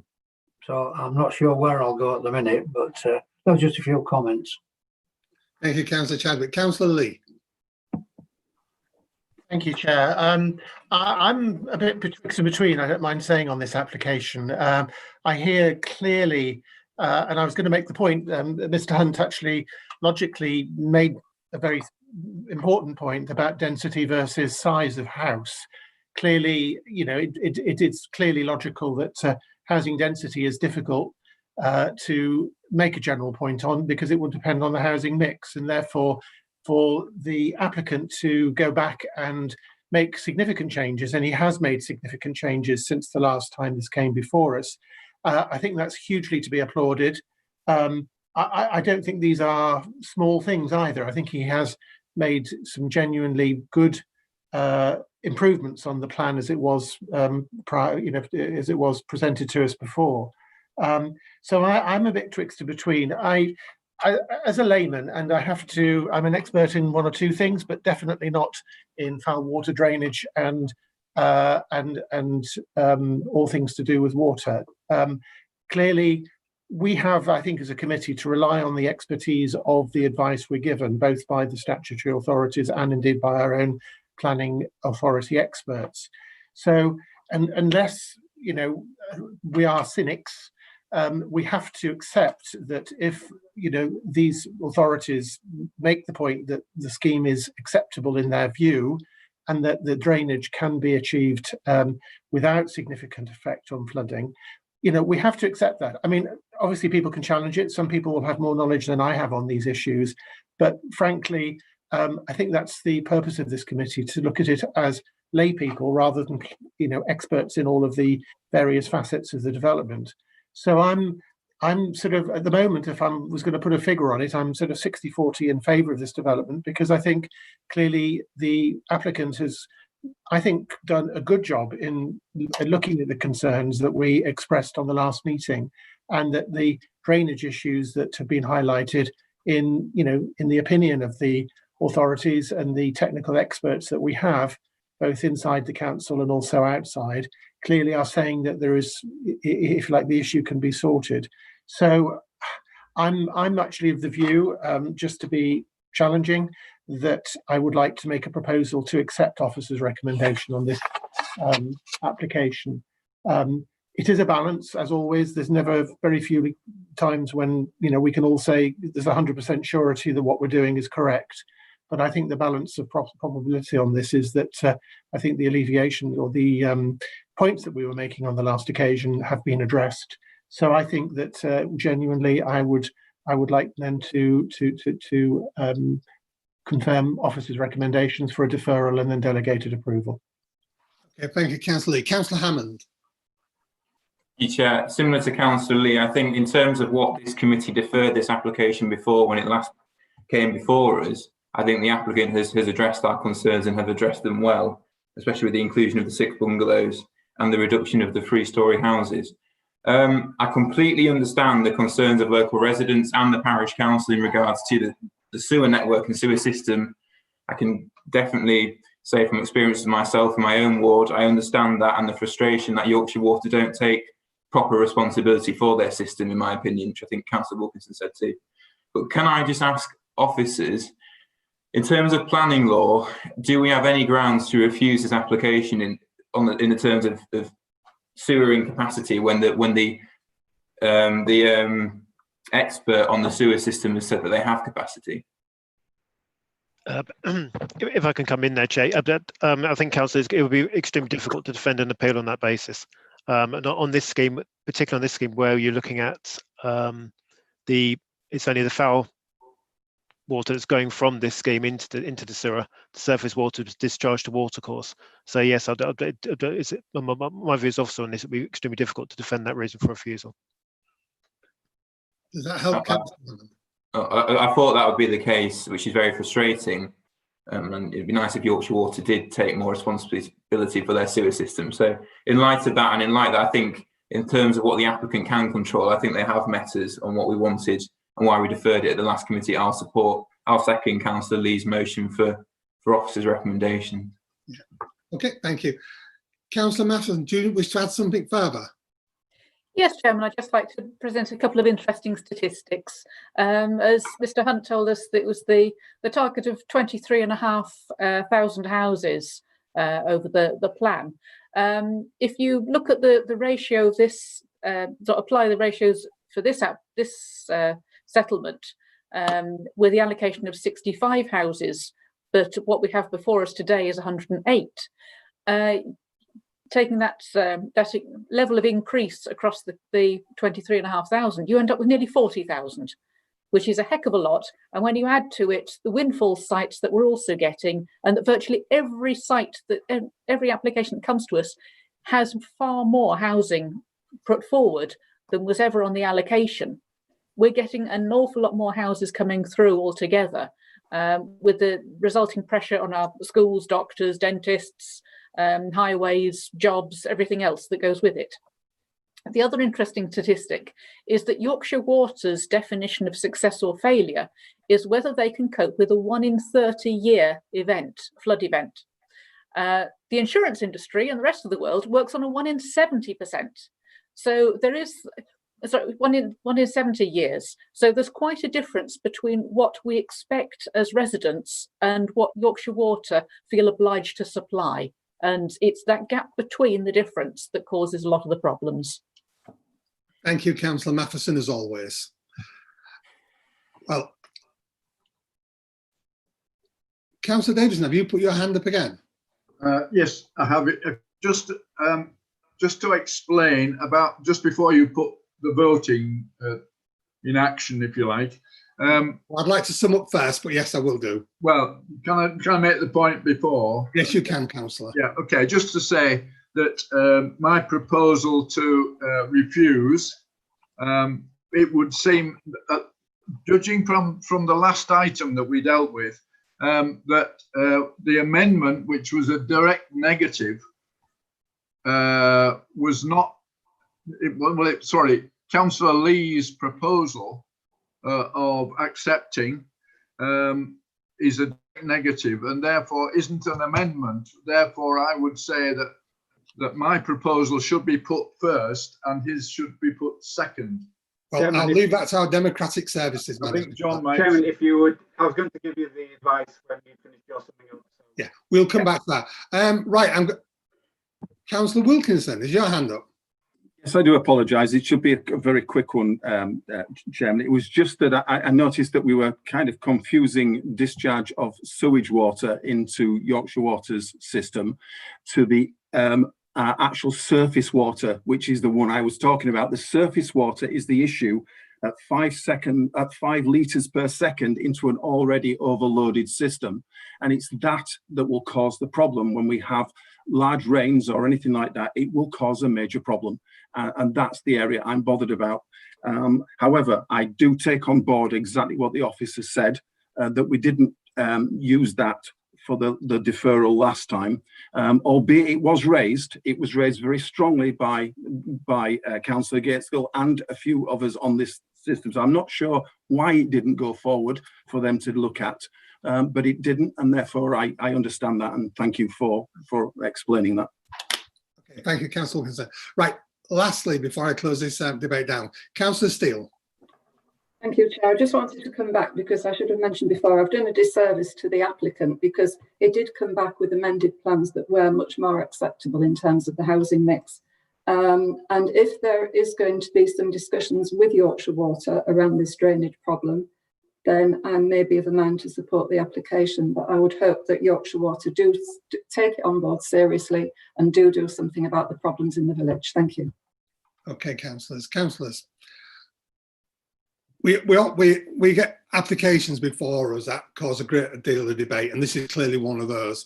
And I've said before, when we look at an application, not only do we look and say, is it legal? Is it allocated? Is it just? But also, will it do any harm? And that's a question you've always got to ask. And if there's a harm, what can be done about that harm? Now, clearly here, there's been a lot of debate around potential flood risk and the surface water and the discharge of that. What Mr. Hunt and Mr. Chatfield has both explained to us is that actually sits outside the plan application. This sits with Yorkshire Water. Now, we know that Councillor Gateskill is entering into dialogue with the Parish Council for Yorkshire Water to resolve that. So then that boils down to, in my opinion, we've got to look at the application that's before us on this piece on the table now. When it came to committee, we raised concerns as this committee about the 3-storey houses at the back, lack of bungalows, and the applicant, in my opinion, has gone away. He has now put 6 bungalows in. Whether the 2.5-storey or 2 stories with a roof annex and a bedroom in there is reduced the height of those. Yes, you could argue the reduction from 67 to 69 houses marginal, 2 houses, but it's only 69 houses. So it boils down to, is it correct in planning terms? And actually, I think it is.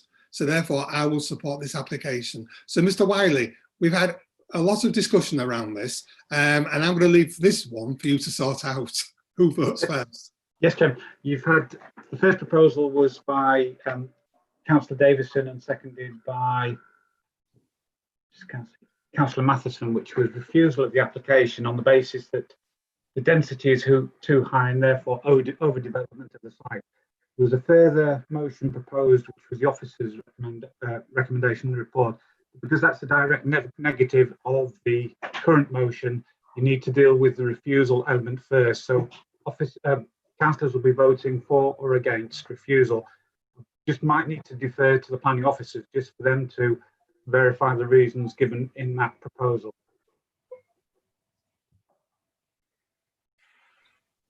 I think Mr. Hunt would like to come in, Chairman. Thank you, John. I think if we obviously identifying, I think drainage and density were the two reasons put forward in terms of refusal, but we do need to be able to explain what the harm is. So, what elements of density, which dwellings neighbouring the site, for example, may be affected by it being a high density, members' opinion, etc. So we need to clarify exactly what members' concern is in relation to both density and drainage, if that's okay. Councillor Davison, would you like to come back to that, please, as you moved refusal? Yeah, well, it's straightforward, really, is that despite everything that Mr. Hunt has said, it is an overdevelopment. We said be deferred for further consultation regarding the housing mix, density and design of the site. And to me, he hasn't addressed the density issue. It's reduced by 2, but he hasn't addressed the density issue. To me, it's an overdevelopment. 38 dwellings to the hectare, which I think is something we've got to take account of.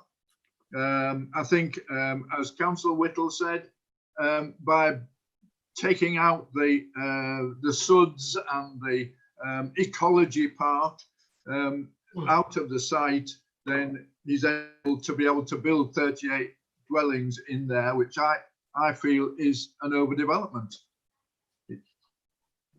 That's simple as that, frankly. I mean, I'm not saying you ought to move that particular house there or put that one there, or actually, if you put bigger bungalows in, then we'd have, that would satisfy me, because you talked about smaller houses. We want smaller houses. We didn't say we want smaller houses in this particular case. Nobody mentioned smaller houses. We just wanted a less number of houses. Chair, sorry, Chair, if I could just come in there, if that's okay. Just be quick. The reason why we push members sometimes on this is obviously that if the scheme is refused, then there would be a right of appeal, and obviously officers would have to draft an appeal statement or potentially a period of public inquiry. In terms of identifying the harm, I understand the point Councillor Davison's making in terms of the number, but if we're translating that into actual, what is the harm that would arise in members' minds, so that could form the basis of any appeal statement? Well, I would go back to the 65 that was on the original allocation, and we've now got 108 when it's combined with the other plot. And to me, the impact of that additional number of housing on the environment of the village, on the facilities in the village, including the flooding, the drainage facilities, will be harmful.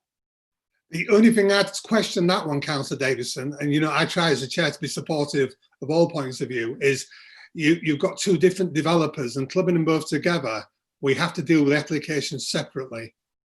Well, yes, the other guy has done that, in my view, yes. So I'm still not convinced, Mr. Chatfield. Yeah,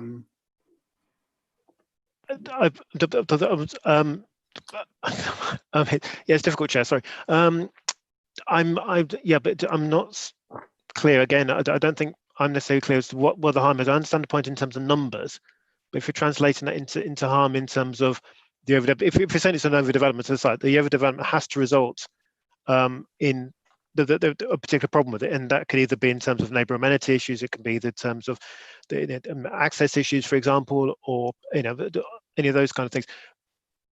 It's very difficult to defend an appeal by just saying there's just too many on the site.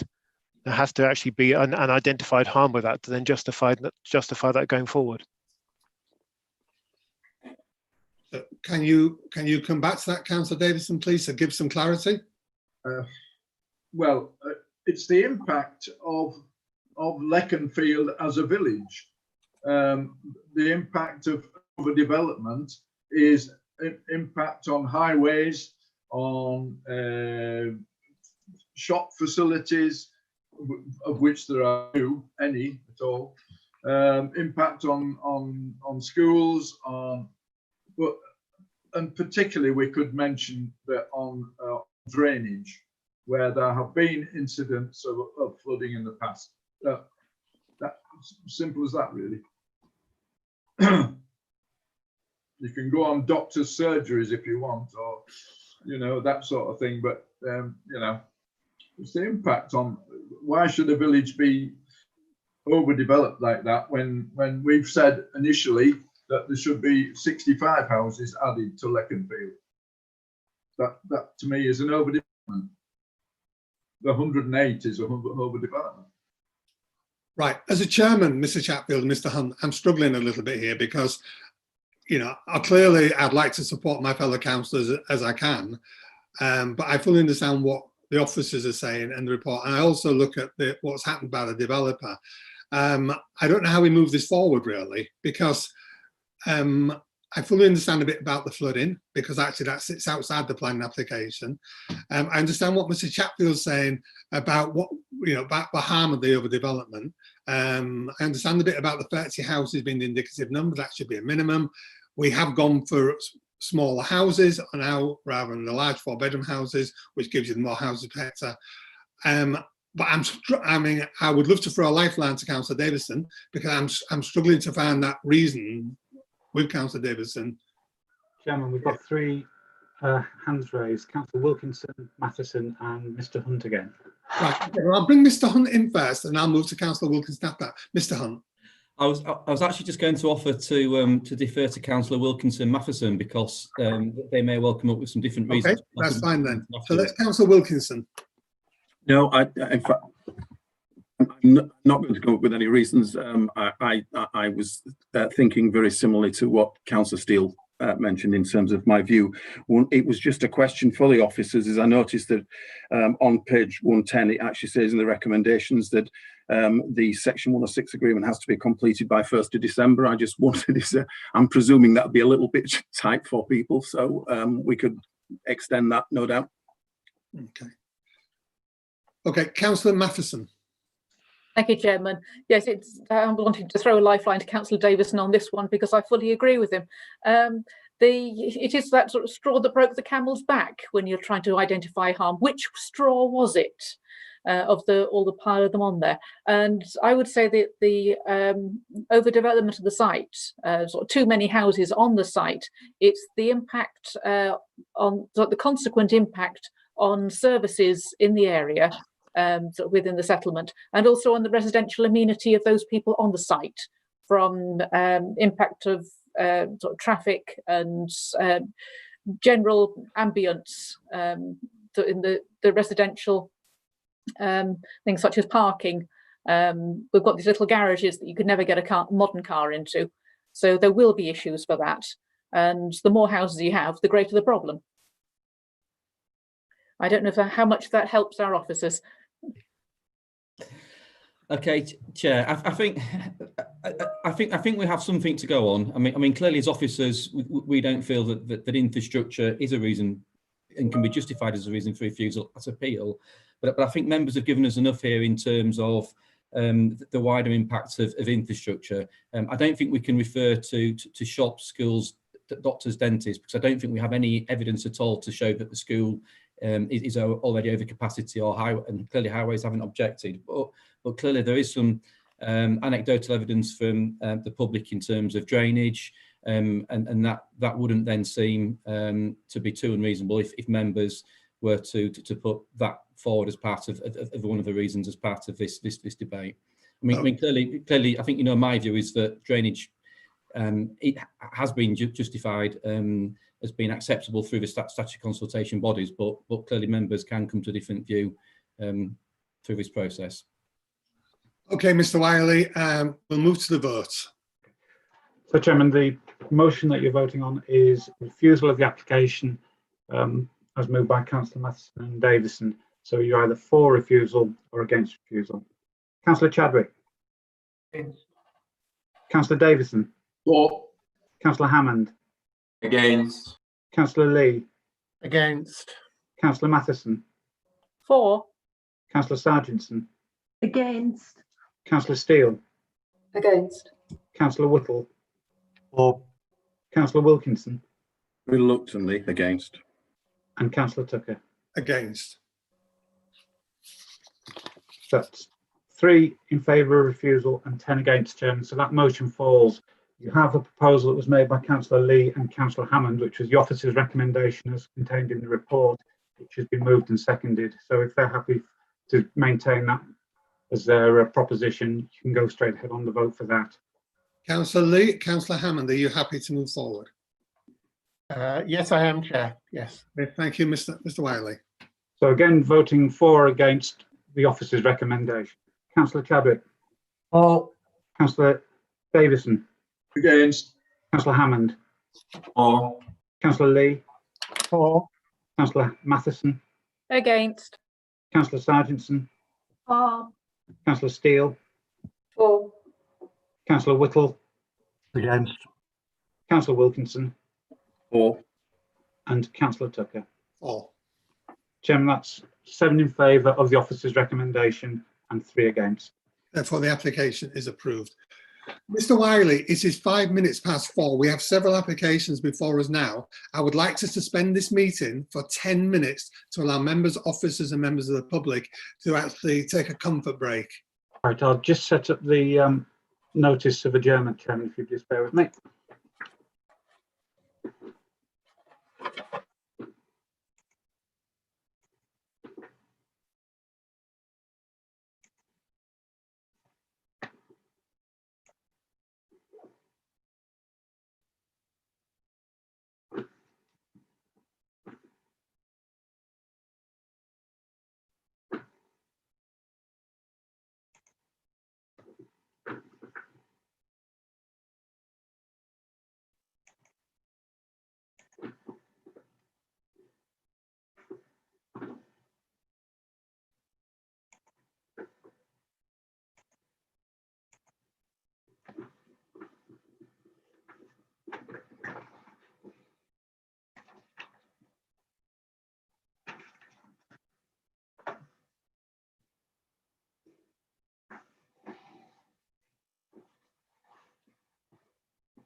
And me.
Hang on. Hello?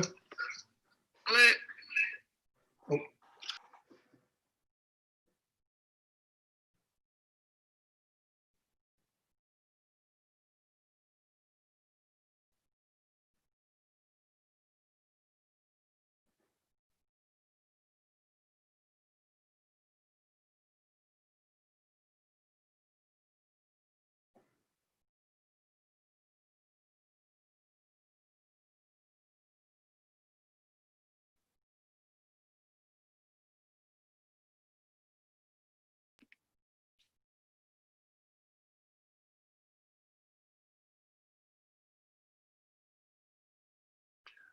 Okay, Mr. Wiley, if you can hear me, it's a 1 minute warning before we resume the meeting.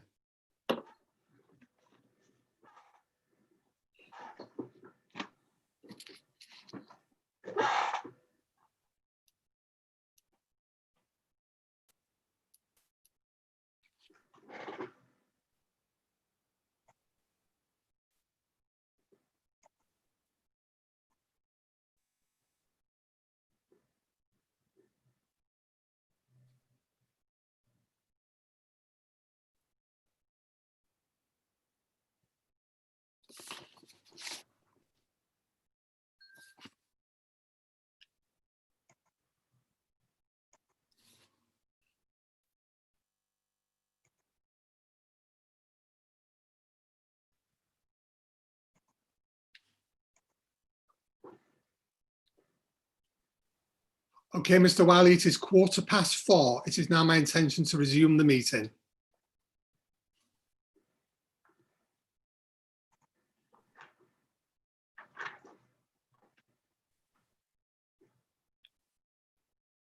Are you happy, Mr. Wiley? Yes, Chairman, ready to go. Okay, good. Thank you. Thank you, councillors. Thank you, officers, for that. I just felt it was necessary to have just a 10-minute break. We're now moving to agenda number 8. This is also in Leconfield, and this is for the erection of 41 dwellings and 2 retail units. Have we got any updates, please? Thank you, Chair. Yes, just another couple of updates to this one.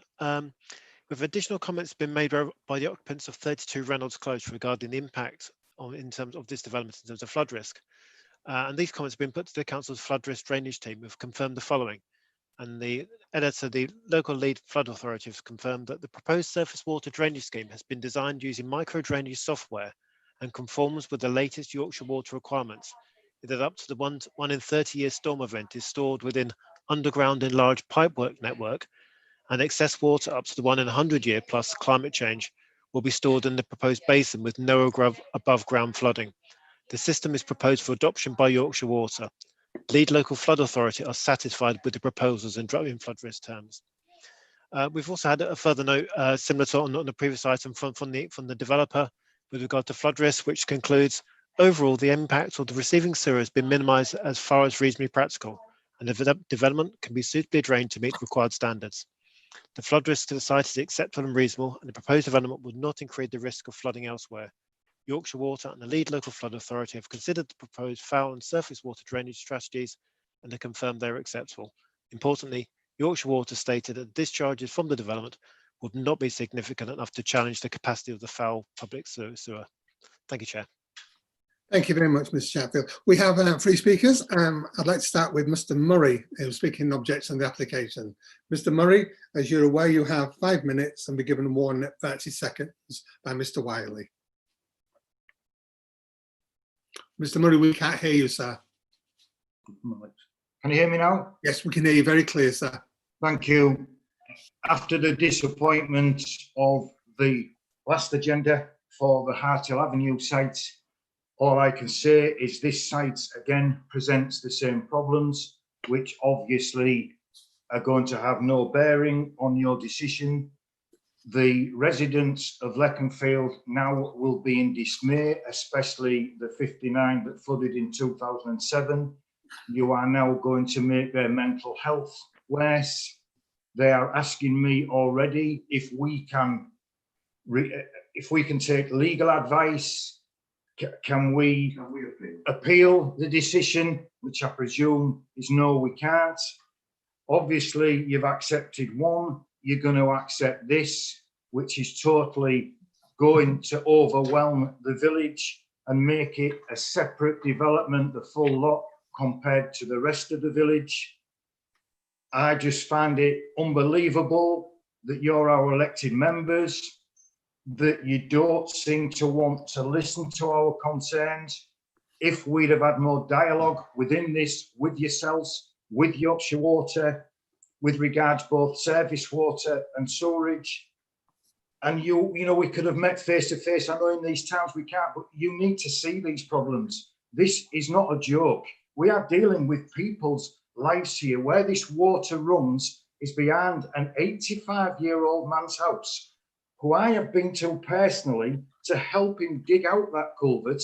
I have seen him with his hands bleeding. We are going to cause, or this is going to cause, some serious issues, both with people's healths and with the houses. You're telling us now, no matter what, we know, I've lived here for 30 years, this is going to flood. I'm surprised it didn't happen in February. You are now contributing to that flooding. And people of Leconfield, over 2,000 people live in Leconfield. We cannot accept this. I think we need to really speak to somebody, and if we have to, if we can take legal advice, we are not prepared to put up with this anymore. Your local plan that some of the council have stated said 65. You've passed one for 67. You'll most probably pass this one that I have to say, in defence of it, was more beneficial to the village because of the retail unit that it's creating. So long as it does create it, this was more beneficial to us villagers than the one behind Harthill Avenue. You are inflicting misery now on hundreds of people. It's just, the system is just not fair. And I know you have a system, you have a job to do. Surely looking after the electorate members, surely looking after us has got to be top of your agenda. We started off on the moral ground with you, Chairman, and the moral ground seems to have disappeared because you have to believe experts in what they're seeing with regard to flooding. Them experts do not live in this village. The people that live in this village have lived here for years, have seen it, have dealt with it once, have nearly dealt with it again. We don't want to deal with it again, but we are now going to have to, thanks to the decision that that you've made. And I'm sorry, that's the end. Thank you.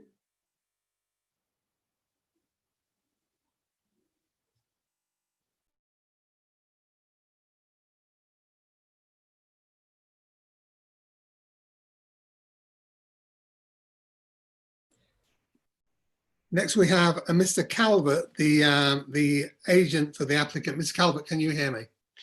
I can, Councillor Tucker, thank you. Please start when you're ready, sir. You have Thank 5 minutes and Mr. Wiley will give you a warning at 30 seconds. Thank you very much. Thank you for the opportunity to address the Planning Committee. I'm speaking on behalf of the applicant Elmfield Estates Limited in support of the proposed development. We are pleased to see that the application has again been recommended for approval subject to planning conditions and a Section 106 legal agreement with no substantive objections from technical consultees. The application site comprises 2 parts.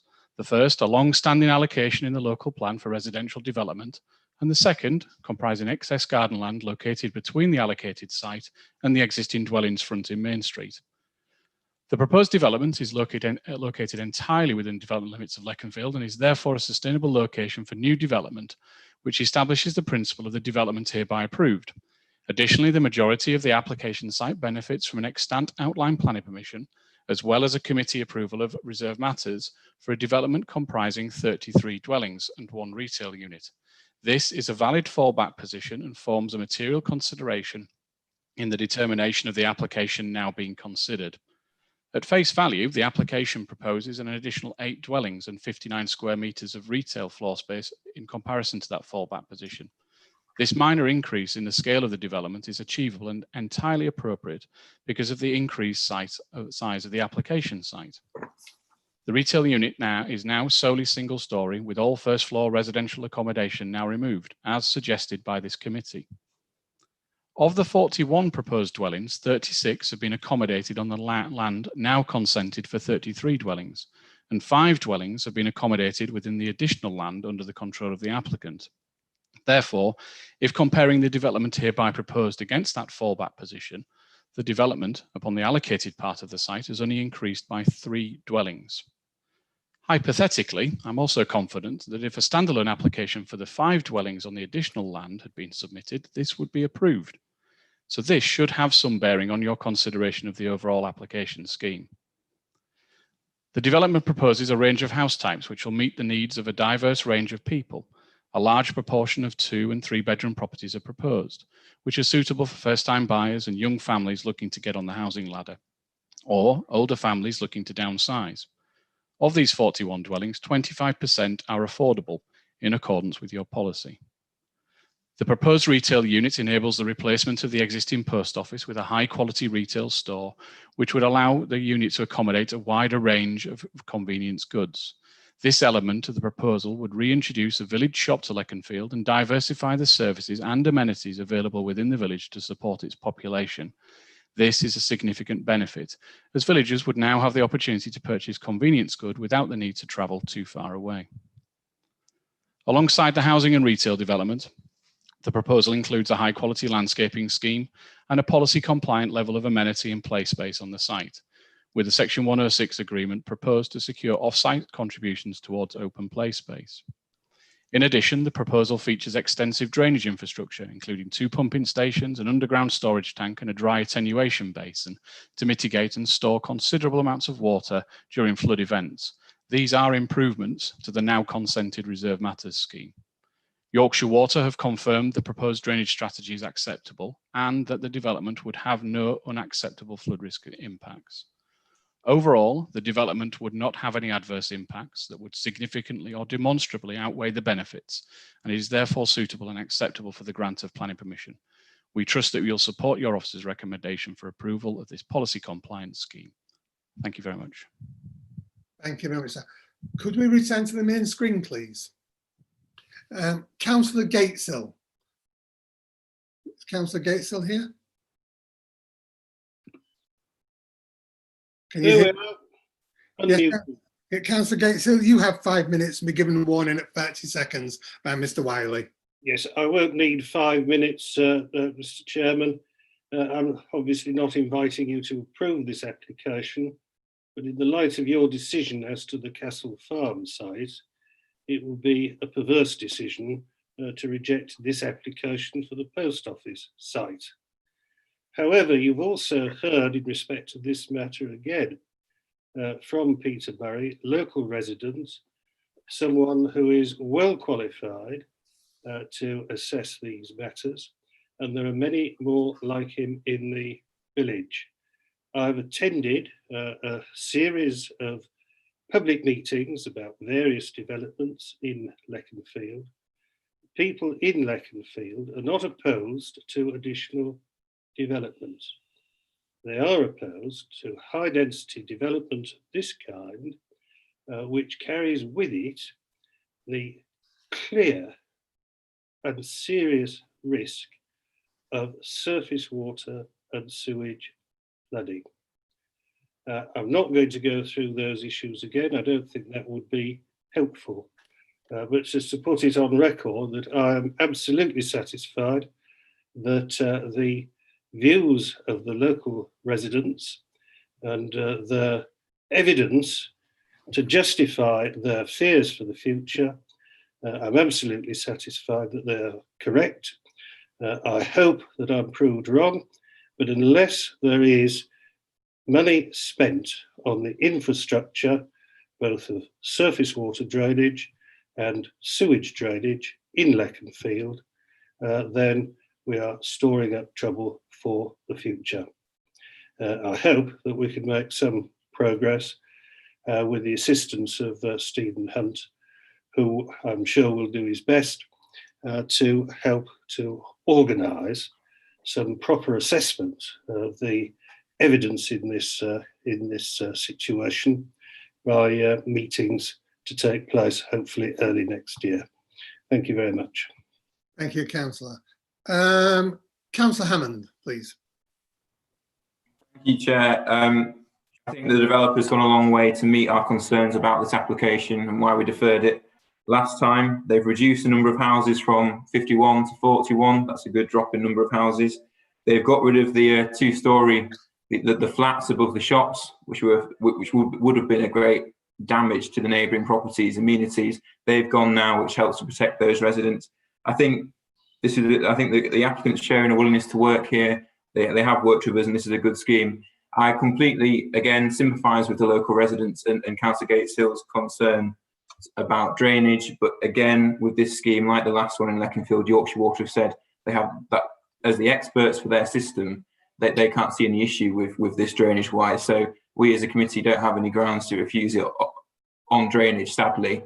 So in that light, in the light of that, I will move approval. Okay, thank you, Councillor Hammond. Councillor Whittle. Thank you, Chair. Just going back to what Councillor Gates has said, it would indeed be perverse if we did actually refuse this application, seeing as how we've already approved an application of, to my mind, still overdevelopment, which we've discussed previously. On this occasion, Chair, we have an applicant who actually does seem to have listened to us properly, despite the fact he's still using that area of land outside the local plan to fulfil his drainage purposes. He has nevertheless reduced the number of dwellings on the actual approved site. Not only that, he has got rid of those dreadful apartment blocks, which I objected to so vehemently at the last discussion of this site. Whilst I do appreciate and support the views of the residents regarding flooding, it would not be right for us to penalise this applicant for the I don't want to use the term abuse, but to the elements of the previous application which we should not have approved, in my mind. Therefore, Chair, it is with a certain amount of peculiar feeling of disbelief that I'm actually going to second this application, Chair, on the grounds of the fact that the applicant has listened, he has taken note, he has removed the residential from the top of that wonderful sales area, which looks like a barn, only without the nice details. And so I will accept this, Chair. And as I said, I will second. Thank you. Thank you, Councillor Whittle. Councillor Matheson. Thank you, Chairman. Well, Councillor Whittle has stolen my thunder in many thoughts on there. Yes, I'm equally uncomfortable with the things that are off-site on this application, but this applicant has actually listened and has taken action on what we asked for last time, reducing things. And I agree that it is only 8 dwellings more than the previous one, and that is not unreasonable. So on balance, yes, I do support this, though I don't think it would win any awards for design, particularly for the shop. It's not particularly inspiring, but it is functional, and function is very important. What I would like to comment on, though, is the expectation that there is within the planning system that applicants, all applicants, I'm not singling this one out, should engage in consultation with the local community. And that is a two-way process, very much so. I fully understand Mr. Murray's level of upset at the way things are going today, and the concerns about flooding that there are within the community in Leconfield. But that process of consultation, it's two-way. It's not only taking information from the local residents about what their concerns are and how to get around those. It's also a way of communicating reassurance for where there are technical things that can be overcome, and that the developers and the local flood authority are aware of how they can be overcome, that it's a way of communicating those with the local residents so that they can sleep in their beds at night knowing that the development is not going to make things worse. We've had that a lot in Cottingham. We had 400 houses more flooded, including my own, and we've had a lot of fear of flooding. And where the runoff from a field can cause a problem, when you build on that field, you can build in attenuation. It doesn't make more rain fall on that field, but it can hold some of it back and make things better. And that's what needs communicating to the residents, actively communicating. And I hope that that will happen that within Leconfield, that those communications will take place, and it will be two-way, and things will get better, and people will be able to sleep in their beds at night and not worry about it.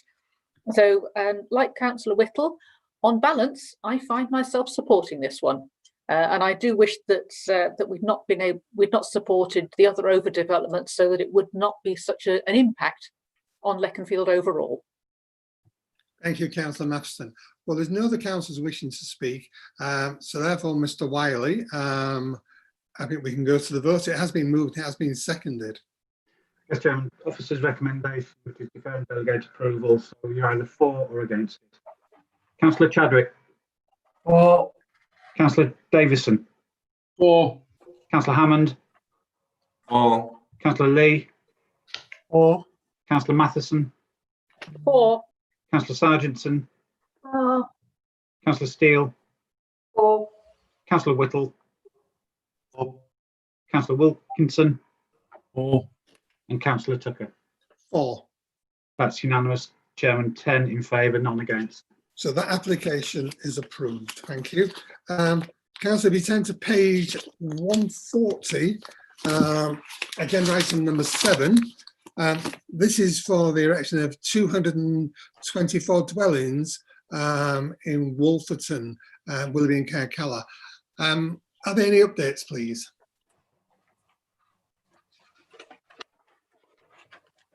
There are, Chair. If you just bear with for 1 second, they've just disappeared from my screen. So just bear with me on that one, please.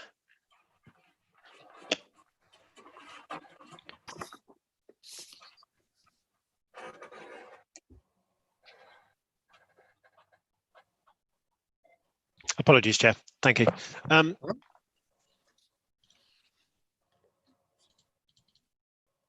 You found it, yeah, I have. Thank you, Joe. Just got now. So, just to confirm, we've had a final response back from the highways, and they've confirmed that the updated information, the updated layouts, have addressed their concerns of October, and it's acceptable, and that any minor outstanding issues, including provision of updated vehicle swept path drawings, can be agreed during the standard highway adoption process. And they've just suggested one additional condition with regard to the provision of cycle parking within the site. An amended site layout plan and updated arboriculture information has been submitted, showing that the amendments to house types and layout to plot 21 to 23, and they're to the left-hand side of the plan that's just before you now. And that's to increase the distance of the dwellings from the crown spread of the trees, and that to improve the relationship with the trees there. The tree officers confirmed that that information is now acceptable. The amended plan also shows an amended route for the footpath through the open area, which again is supported by tree officers. Open Play Space Consultation Group have reiterated their concerns that neighbourhood area play should be provided in a central location on the site rather than the two smaller areas shown on the plan. But that doesn't affect the appraisal that's before. You know, that aspect is actually covered in the officer's report. We've had 11 further letters of objections to the amended plans, bringing a total of 26 further objections to the scheme as amended. And those letters are saying that the congestion will only be addressed if the number of dwellings is further reduced to provide a parkland development in keeping with the area character. It is asked that the previous meeting for viability study has been completed. And then that's with regard to the provision of affordable housing on the site. It should be more larger dwellings reflecting the history of the site and its central location within Kirkella. The destruction of a horse chestnut tree will be a legal act, so applications should be refused without appeal. Council guidelines are not being followed and the council cannot license its own acts. Incorrect boundaries shown for 35 White Walk. Privacy of plot 18 and 35 White Walk could be improved by amending the layout. And amended layouts of plots 21 to 23 does not address the concerns of residents with regard to amenity and privacy, nor do they address the proximity of plots 23 to tree T154. And that's the tree we just referred to a second ago. Thank you, Chair. That's the end of the updates. Thank you. Sorry. Thank you very much, Mr. Chatfield. We have two speakers. I'd like to start with Mr. Butler, who's the agent for the applicant. Mr. Butler, can you hear me?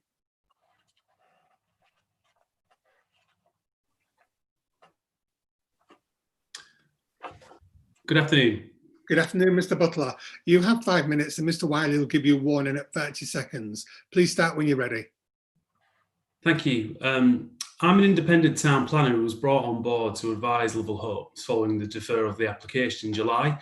At committee, you asked us to look at 4 matters. These were consulting with the community, retention of the trees, design of houses, and the review of the access strategy. We have listened, and I'll try to summarise today the extensive work we've undertaken to respond to these matters. We wanted to speak to as many people as possible to ensure that local community could influence these proposals. We wrote to 325 local residents and offered them a virtual meeting, a telephone call, and discussions in writing. I personally spoke to 50 residents who took me up on the offer to discuss the scheme. We also met with ward members in the parish council. So I'd like to publicly thank those people who took their time to help us make improvements to the proposals. With regards to trees, the changes we have made have resulted in the retention of 14 more Category A and Category B trees. This has also led to an increase in on-site public open space. The proposals now provide 20,000 square metres of green space. Boundary trees will be retained as previously proposed, and we've extended gardens on the site's boundaries where needed too. The landscape buffer adjacent to the properties on White Walk and Green Acres is being retained, and the minimum 17-metre distance between new and proposed homes on the eastern boundary has also been retained. The increase in trees to be retained and the increase in the areas of green space has led to a reduction of homes in the application from 240 to 224, which is at a low density of 26 dwellings per hectare. With regards to design, our consultation work identified that the key design characteristics of the local area are variations of red brick, a mix of grey and red roof tiles, rendered properties, windows, heads and sills, and some Tudor timber cladding. The proposed house types have been amended to reflect these key design characteristics, delivering a really positive change to the development, and hopefully the images that have been put on the presentation have shown that so far. The issue of whether a second access point is required was a key discussion point for this application, of course. However, it became clear in our consultation that local stakeholders were not fully aware of the justification behind why the provision of one access point alongside the provision of an emergency access is considered suitable for a development of this size in planning policy terms. The justification for this access includes a development of 224 homes will generate far fewer car movements at peak times than the former school site did. Planning guidance identifies that developments of 300 plus homes can be acceptable where served by a single point of access alongside a separate emergency access, which is the case here. A second vehicle access would only benefit residents of the proposed development, as all the vehicles would still access and exit the site onto South Ella Way. the provision of a second vehicle access point would actually result in two access points being quite close together, leading to potential highway safety issues due to turning conflicts. There'd also be no issues in respect of queuing on South Alloway, as a large majority of the turning movements into the site would be from the east, so turning left into the site. The access road into the site has been widened as requested by highways officers to 7.3 metres to ensure that there'll be no blockages. The emergency access will also be controlled by a droppable bollard which the emergency services will have control of. Finally, the land needed to deliver that second access point is not actually in the application site boundary. We appreciate that residents who live opposite the site, the access point, have raised concerns with regards to impact on their amenity. However, a number of local residents who live opposite the emergency access point were supportive of the proposals, as they didn't want the second access point opposite their homes either. What we will say is that the separation distance between the existing homes and the access point is substantial in size, and there are large trees located on the edge of the site, which will of course help to screen any views. This access point was also obviously there previously when the school was in operation. So hopefully overall it's clear to members that the application has seen substantial changes that respond to the concerns by members and local residents previously raised. This has led to a significant reduction in objections, importantly including the removal of objections from the parish council and the council's tree officer. The proposals will now deliver a high quality development which truly reflects the character of the area.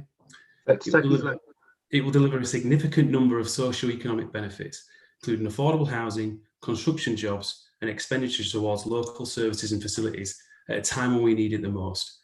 Thank you for your time. Thank you.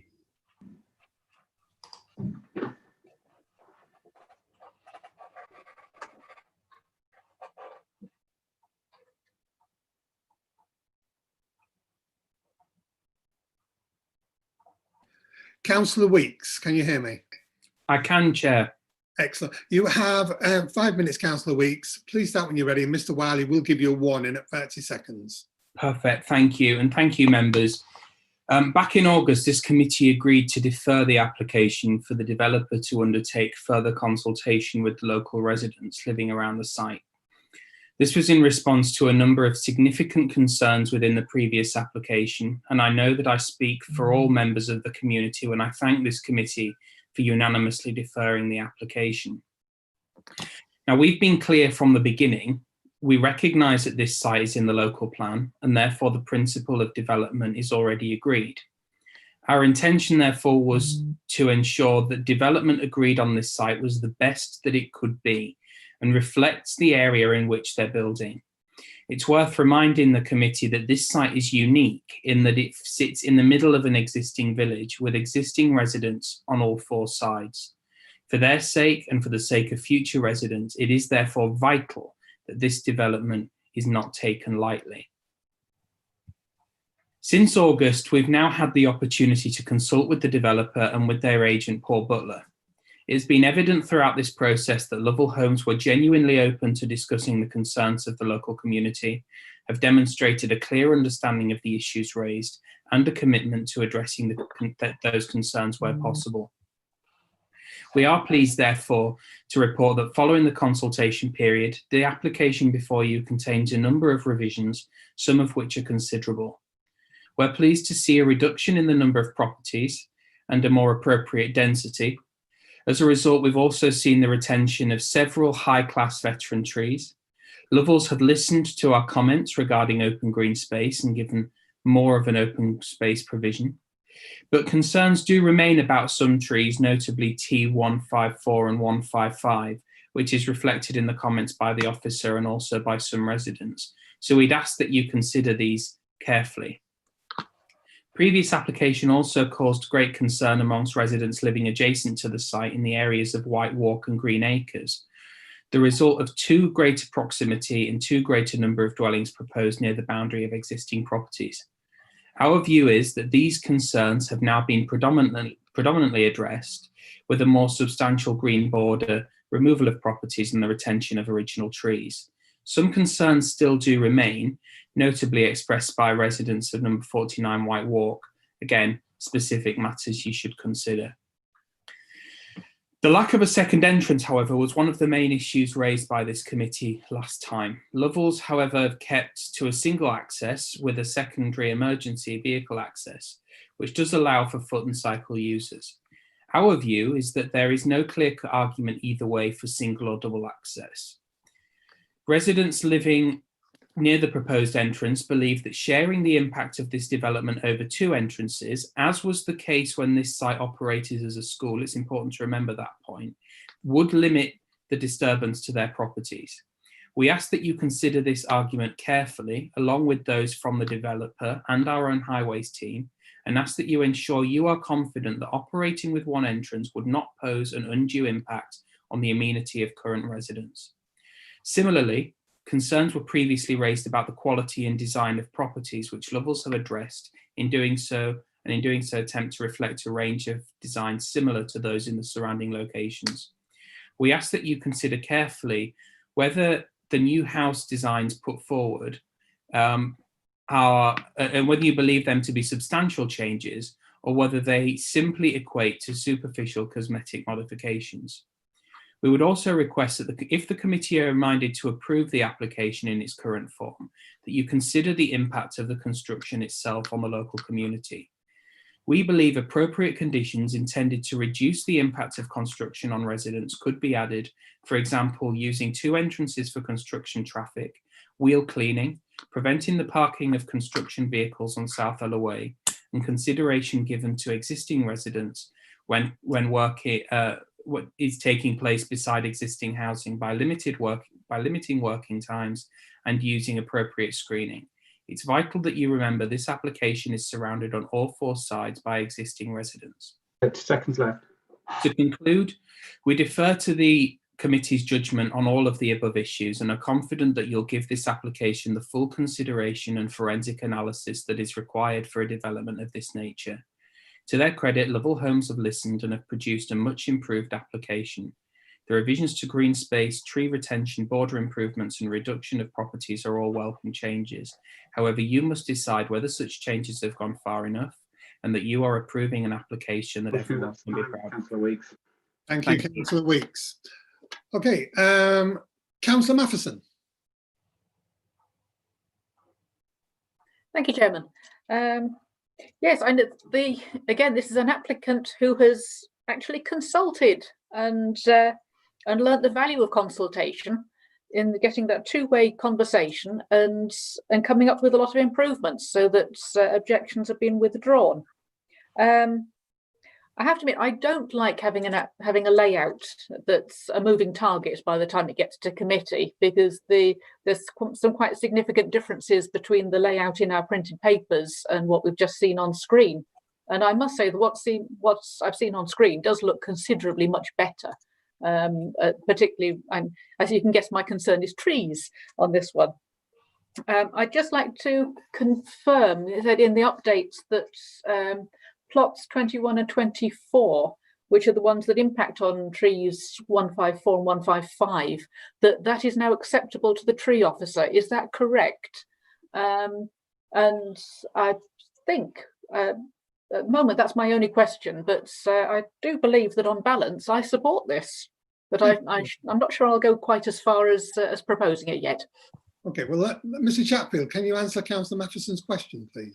Yeah, but I've got quite a simple answer to that one. Yes, they do. Those houses have been amended and that they've been pushed further together and further away from the trees 154 and 155, which are either side. So they're happy with those now. Does that answer your question, Councillor Matheson? Thank you. Councillor Whittle. Thank you very much, Chair. Again, as Councillor Matheson has said, it sounded like a bit of a double whack nowadays, isn't it? The applicant does seem to have listened to the committee. The applicant seems to have consulted with the community, and a fairer result appears to have been made for all. I'm happy to support this, although I would have relished perhaps the designs of the houses go into a design panel so we could thrash out a few details with the applicants, details which we can't really cover in committee because I'm sure they'll go forward anyway. The house designs themselves, Chair, singularly underwhelm me. with the exception of the larger houses and perhaps the one with the 2 blank windows reminiscent of the old window tax. I get continually troubled by the addition of little boxes into our lovely villages and towns. But on this occasion, Chair, I recognise that the applicant has done a great deal of hard work. If the community is considerably reassured, then I too, as a member of the East Riding of Yorkshire Council, who should be listening to the community, am equally reassured. So yeah, I'm not going to second or propose, but I will grudgingly, I suppose, support. Thank you, Chair. Thank you, Councillor. Councillor Hammond. Thank you, Chair. Similarly to the previous 2 speakers, I am quite satisfied that since this last came before us at committee, the developer has done a lot to meet and address our concerns. They've consulted with local residents. I think the comments of Kirkella and West Ella Parish Council say it all really, and the comments of Councillor Weeks. My main concern was the trees, like Councillor Matheson, and I'm glad to say that we've reduced the number of high quality trees being removed as part of this from 33 to 14. And with the update today, we're protecting 2 others as well, which is good to hear. I too am like-minded to support this application. Can I just ask a question to the officers? Councillor Weeks mentioned some conditions about the construction of this site. Are they covered in the outline permission for this application, the construction management plan? Timings and wheel cleaning things and stuff. Those details with regards to construction management are set out in the outline. Yes. Do we have the wheel cleaning and appropriate timings? I need to check on that one. I'll come back to you on that one. I think we do actually. Yes. Could you check that, please, and come back before I make my decision? Thank you. Okay. Councillor Steele. Thank you, Chairman. Most of it's been said, but I just think this really illustrates the benefits of the developers conducting a thorough public consultation prior to submission. I think they've come up with something that is going to be better for the people that live on the site ultimately, and it reduces the impact on the amenity of the neighbouring properties. So congratulations to them for doing that. Thank you. Okay, Councillor Davison. Yes, thank you, Chair. I must say that we're not approving the design or the layout that's in our papers. And to me, that's wrong. I think we should be approving whatever has just appeared and disappeared on the screen. There are a number of changes which I'm just wanting to confirm have happened. The one 1 to 23, that's been explained with the trees. Does that mean that the impact on 49 White Wall has been reduced? That's the first question.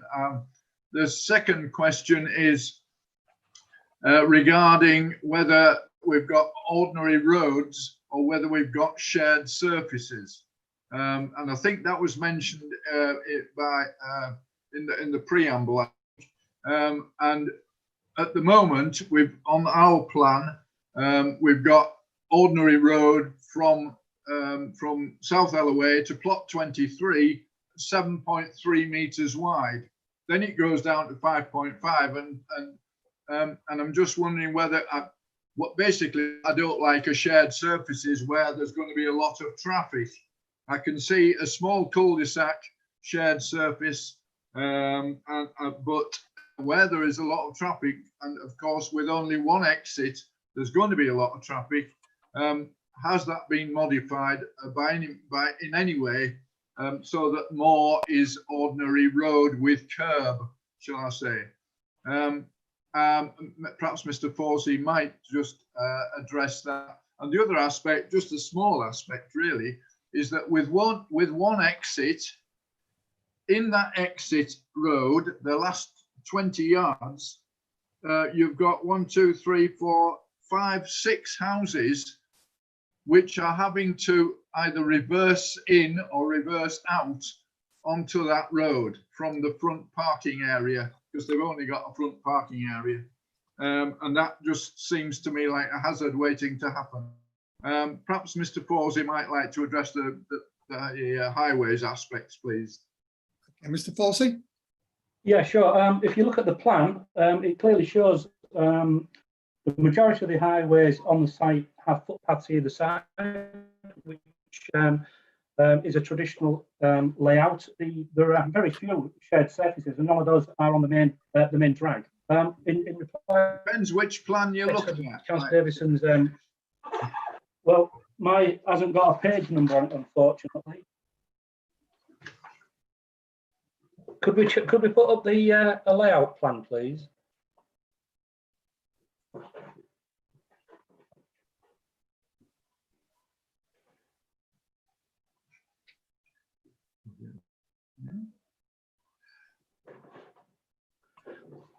Yes, that's new to us today, that one. Right. Okay. Well, if you look at the lighter coloured carriageways, they're the traditional carriageways with footpaths on both sides. The pink coloured ones are the shared surfaces indicated by the speed control entry ramp and the hard margin which runs around the outside. In response to the question about the vehicles reversing onto the carriageway, the highway code suggests that people reverse onto the drives and drive off them in forward gear. Now, we can't police that and we can't make that happen, but bearing in mind the carriageway is 7.3 metres wide at that point, good visibility in both directions. So really, whether they're driving forward or reversing off really shouldn't contribute to being a road safety issue. Thank you for that. Yeah, I mean, what you've just shown me is a greater improvement on what we've got in our papers, and that was a concern. I'm not too sure about the reversing on and off business, because that's within 10 yards of South Ellaway virtually. I mean, if you've got to reverse in or reverse out, it's still going to be a bit of a hazard. But there we go. I'll accept what you say on that one. Just say that of 224 dwellings, it's disappointing that there are only 6 affordable bungalows. I mean, bungalows in general, but only 6. And, you know, that's disappointing. But generally speaking, I'm pleased that the developer, again, has talked to locals and has accepted a lot of what has been said. I think the issue of a second entrance is a thorny one, but I'll live with what we've got here. Thank you, Chair. Thank you, Councillor Davison. Mr. Chatfield, Councillor Hammond asked you a question earlier regarding wheel washing. Have you got an answer for Councillor Hammond at the moment? I do, Chair. Thanks so much. I've just been through the outline, and it doesn't look like we do have a condition on there with regard to wheel washing. So it would be a member's gift if they wanted to add a condition onto this to cover that issue if they were concerned. Yeah, I think that'd be absolutely necessary. Councillor Hammond, do you wish to come back? Yeah, just to say, Chair, if that condition is, the wheel washing condition is added, I'm happy to move approval if it's not been done so already. Well, I know it hasn't been moved approval, Councillor, so you're moving approval with additional condition of the wheel washing to be put in. Okay. Yeah. Okay, well, there's nobody else wishing to speak on this. And actually, I think we're all pretty much on the same song sheet here. I think we agree this developer has gone that extra mile speaking to the local people. The ward members have been involved. You know, the parish council's been involved. The trees, I am also delighted to see that those trees, the old trees, are being retained. You know, a 20% reduction or 10% reduction in housing stock is huge on a development like this. I like the enlarged places in the middle, so I wholeheartedly support this as well. So on that basis, Mr. Wiley, can we please go to the vote, because it has been moved by Councillor Hammond with that condition for the wheel washing, and I'm seconding his move. Thank you. Thank you. So, Chairman, councillors are voting on the office's recommendation, including the report, so you're either for or against it, subject to the inclusion of an additional condition. Councillor Chadwick? For. Councillor Davison? For. Councillor Hammond? For. Councillor Lee? For.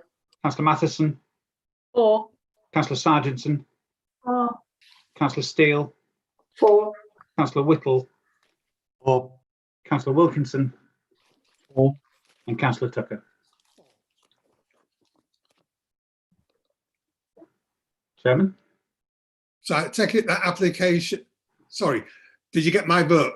I didn't, Chairman, no. Oh, sorry, it was 4 for the Oh, application. that's all in favour, 10 for and none against, Chairman. Thank you. Therefore, the application is approved. We're now moving on to agenda item number 9 on page 223. This is the erection of 90 dwellings at land north of 88 The Poplars Way, Beverley. Have we got any updates, please? There are no updates, Chair, on this item. Okay, just remind members, this is a reserved matters application. We have 2 speakers, and I'd like to start with a Mrs. Smith, who's speaking in objection of the application. Mrs. Smith, can you hear me? Hello, good evening. Mrs. Smith, we can hear you very loud and very clear. Please start when you're ready. You'll have 5 minutes, and Mr. Wiley will give you a warning at 30 seconds. Thank you. I'm speaking to represent the views of the local residents who object to this planning application. We have 6 major reasons to object. The first, the impact on residents in the construction phase.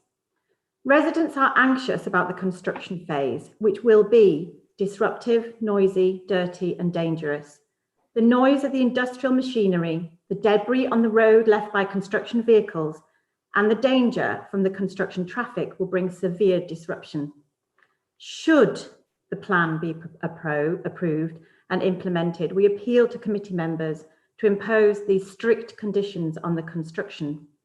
Firstly, that working times are restricted to 8 AM to 5 PM weekdays only.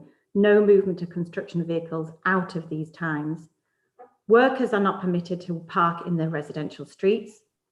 Mud and debris must be cleaned from the roads every day, and noise and dust pollution levels must be tightly controlled and restricted. Our second reason to oppose is the increased traffic. Residents fear the increased traffic on the narrow residential streets approaching the site entrance. It is a landlocked entrance, and with an estimated increase of 180 more cars, the access along the residential streets is not suitable. The top of Poplars Way forks at a blind corner and suffers already from potential collisions without the additional vehicles. At peak times, there are queues to get onto Victoria Road from Poplars Way and to travel along it in both directions towards Beverley and Hull. Traffic congestion will increase to intolerable levels. Our third reason is the danger to children using the play park. The site entrance alongside the children's play park is a major concern for residents. One of the park's gates leads directly onto the access road to the site. Children enjoy playing independently at this park, which is intended to support children's social and emotional development.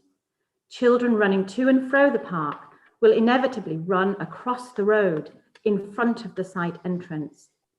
Additionally, the heavy plant vehicles during the construction phase will endanger the lives of our children crossing that road. This will become a very dangerous place for the children to play. Our fourth reason, the quarry. It's a danger to children. Planning a new development next to a hazardous working quarry is a major concern. The Head of Education and Learning projects an increase in 25 school-aged children living on the development. The operational chalk quarry near the residential site is a serious concern for the potential new young residents. Imaries try to deter public access to the highly dangerous quarry, but with an increase in children residents, children will inevitably seek new places to explore. Our fifth reason, the wildlife and the Westwood. The public right-of-way running alongside the proposed site is a popular route for walkers going onto the Westwood. The protection of this right-of-way, the tree belt, and hedgerows along the boundary must be guaranteed by a permanent condition, as too must the hedgerow and trees on the site between the two paddocks, because they are a rich habitat for plants and animals. The blight to the Westwood's landscape and the loss of green space are other major concerns. Our sixth reason, is this really needed alongside all the housing developments on the land southwest of Beverley, just next door? Residents feel that there is enough new development in the southwest area of Beverley, which is set to provide thousands of new homes in a much more suitable area for new housing and with much reduced impact on local residents. These proposed 90 dwellings on Poplars Way are a drop in the ocean alongside the thousands being currently built. They are set to cause so much disruption and anxiety for the Poplars Way residents. In conclusion, I would like to appeal to the councillors. 8 seconds left. And I urge the current, especially the newly elected councillors, please, to visit the site and see for yourselves the unsuitability of the access alongside a play park and down a narrow street. You will appreciate the landlocked position of the site, which was only ever intended to be farmers' fields. Thank you for your consideration. Thank you, Mrs. Smith. Could we return to the main screen, please? Thank you. Next speaker is Councillor Elbridge. Councillor Elbridge. That's fair enough, Chair. Thank you for the opportunity to speak. Am I ready to go? You are ready to go, Councillor, and Mr. Wiley will give you a warning at 30 seconds. Please start when you're ready. Thank you. I'm going to probably repeat many things that Mrs. Smith has said, put her points across so eloquently. Poplars Way is a long, winding and relatively narrow road, which is not designed for the high level of large plant vehicles and equipment that will be required to build this development. The access point onto the site has limited space for vehicle manoeuvres and is directly next to a play area. After studying the plans in great detail, I can only suggest that, as I've heard the experts say many times today, that this is an overdevelopment. There are far too many houses, which would bring far too many people and too many vehicle movements for this area to survive without massive problems for the existing residents. Included in those residents are at least 7 members of the emergency services who are dismayed beyond belief that they may not be able to react to a call when they are required to. I cannot emphasise enough that the disturbance to the lives of residents will be extreme and the safety of children and families using the play area will be compromised. A development like this will take many months to complete and therefore the quality of life experienced by the residents will be negatively impacted for a considerable and I believe unacceptable amount of time. The proposal is already causing a significant degree of worry and concern. I would therefore ask that if this is permitted to go ahead, conditions are applied that no vehicles be parked off site, either employees' vehicles or plant vehicles working on the site, no vehicles to enter or leave the site at peak times, all deliveries are kept to a minimum, and all work is actually restricted between the hours of 9 and 5, with no weekend work and no bank holiday use of the site. I would also ask for something peculiar to our area, because we are suffering with thousands of houses being built at the moment, that the use of polystyrene fall arrest bags be closely regulated and indeed, if possible, eliminated completely, because they're based and they pollute our area, which is suffering massively with this. There seems to be a frame of mind in some areas of the construction that build, and tidy up is the way to work. This must not be allowed to happen on this site, as it is significant in its closeness to the westward, with its abundance of animals and fauna. Taking all this into account, I would urge each and every one of you to do a site visit before a decision is made, so that you can fully assess the impact it will have on the residents. Thank you. Thank you, Councillor Elbridge. Any councillors wishing to speak on this application? No hands up. Okay, oh, we have hands up. Councillor Matheson. Thank you, Chairman. Yes, I do. I'm aware of the junction between this area and the main drag, as some call it, because of it's my route into County Hall, or has been when in the days when we're going to County Hall, and you'd often see traffic queuing to get in or out. I think the lesson here is for the to look at what we've had on the previous applications, particularly the last one, where the developer has gone and has consulted and has spoken to local residents and has either tweaked their design or allayed fears. And we obviously have a lot of concerns here. I have to admit, I do remember the Poplars Way being built and all that area in the 1980s. And looking at the plan on page 240, it's interesting to see the difference in grain, the density between those 1980s houses and these houses, that over 30 years we're packing in a lot more boxes. with the consequent problems. So an outline is for up to 90 dwellings. 90 dwellings doesn't have to mean 90 houses. It can be done in other ways. And I would like to move that we ask that we defer this and ask the developer to go and consult again, talk to the residents, make a few tweaks. It's not bad enough to reject, but it certainly isn't good enough to approve yet. And see if we can do something about those trees and hedges and the wildlife and all the various conditions about polystyrene and other things, and come back with something that the residents are not worried about, that they can be happy and live with. So that's my proposal. Thank you, Councillor. Councillor Davison. Yes, thank you, Chair.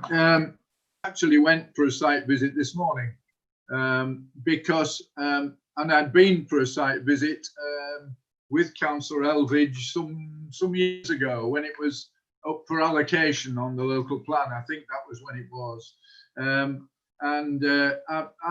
I do sympathise with Poplar Way.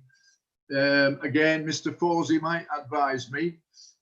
Is it suitable, Poplar Way, for access to another 90 dwellings, which in turn, if you look at this plan, you will see that at the north of this site, there is another blunt road, which leads on to another field, which I can see is in the local plan review. Not agreed yet, but that is somebody's idea of a further extension of another perhaps 30 or 40 houses.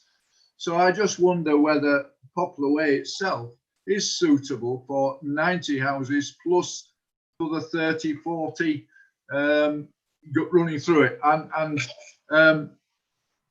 the access road is very narrow, as the photograph shows.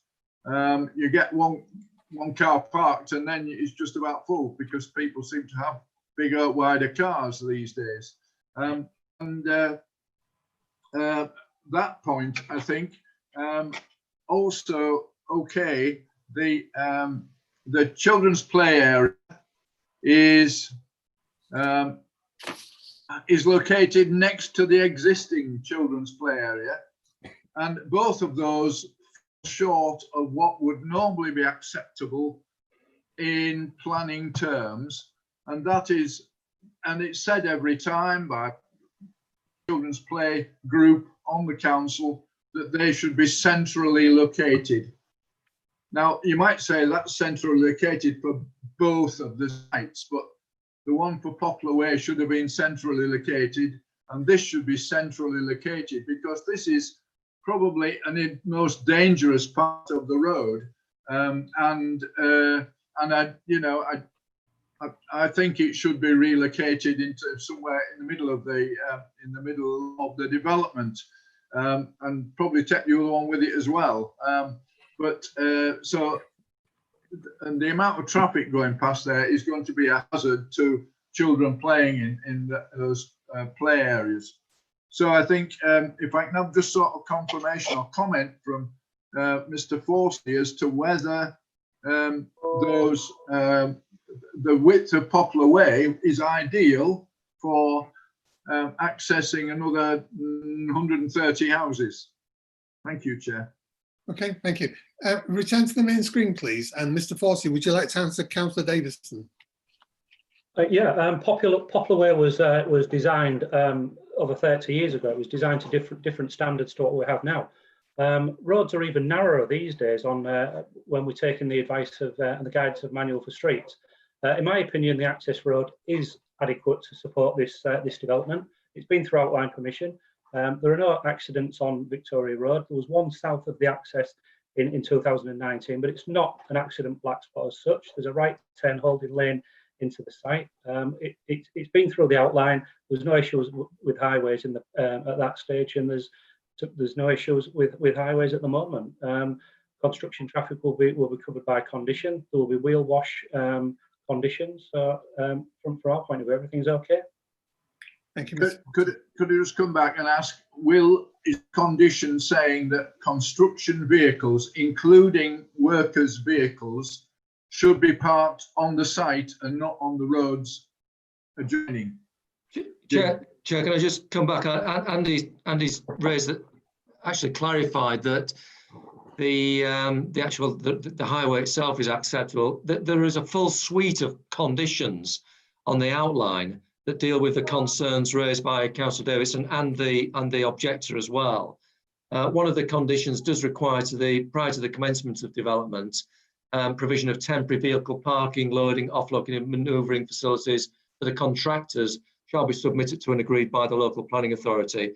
There is a wheel cleaning condition on there.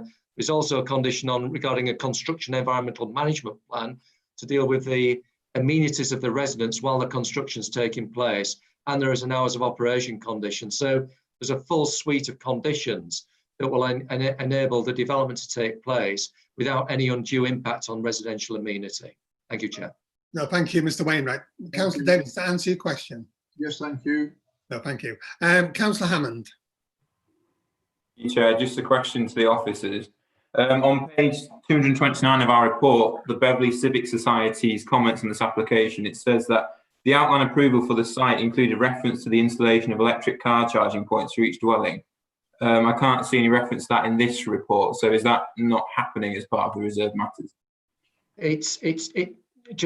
Councillor, just to come back on that point, there is an informative on the outline that encourages the developer. There is no policy requirement to insist. So there is that encouragement. So the developer is fully aware of this requirement coming through.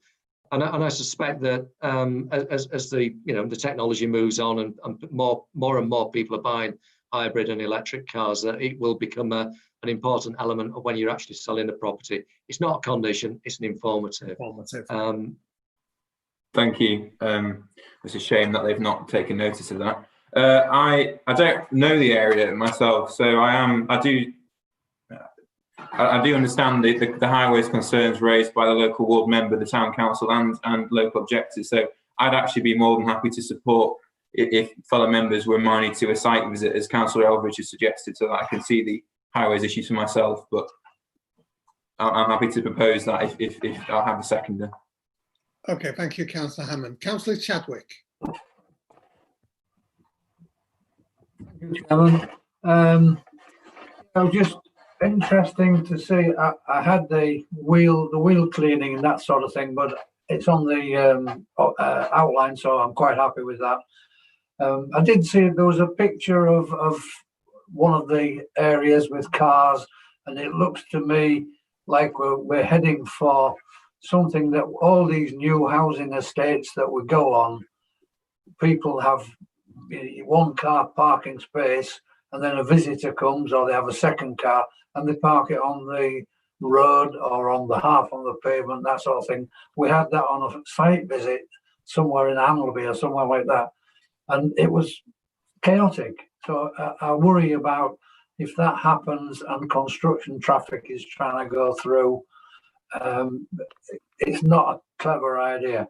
But my question was that the objector mentioned the quarry. I wonder if you could point out on the map the location of the quarry.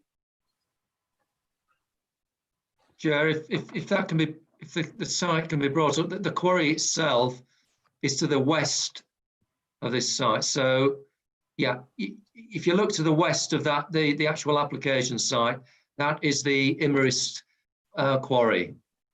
Sorry, Andy. Sorry. Yep. There, as the report quite rightly says, there is an agreement, a legal agreement between the quarry, the quarry operator, and the landowner, and which runs with the land, so it informs the developer about the operation of the quarry and the relationship to the housing. And effectively, what that legal agreement does, it prohibits working, in particular blasting, within on the boundary adjacent to the housing allocation. There was a previous agreement 20 years ago when the original development took place that still stands, so that the quarry operator has worked has worked with the landowner and now the operator to ensure that there will be no undue impact on existing residential amenity and proposed residential amenity of anybody who's moving into one of these new properties. Okay, presumably the quarry traffic will go in a different direction. Absolutely, yes. The quarry traffic comes out onto the Westwood Road near the golf club. Okay, thank you. Thank you. Councillor Whittle. No, Councillor Whittle disappeared. No, I haven't. I'm here. You're there, Councillor Whittle. I suggested that my connection isn't too good. No, you're okay. We can hear you loud and clear. I'm delighted to hear that. Yeah, Chair, there is a substantial difference, I believe, between the real world and the manual for streets. I remember I have been on a site visit to this with the minibus from County Hall in the days when such luxuries were permitted.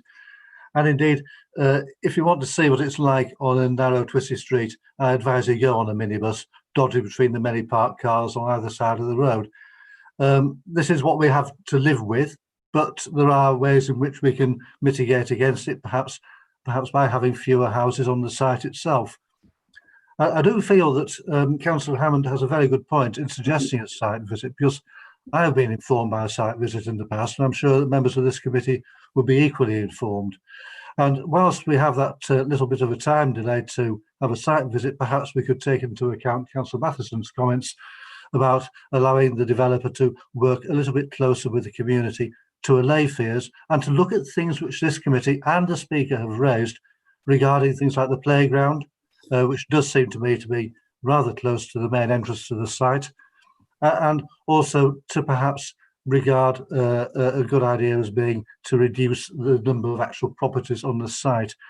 I have to admit, Chair, that having looked at the designs, they are very little boxes.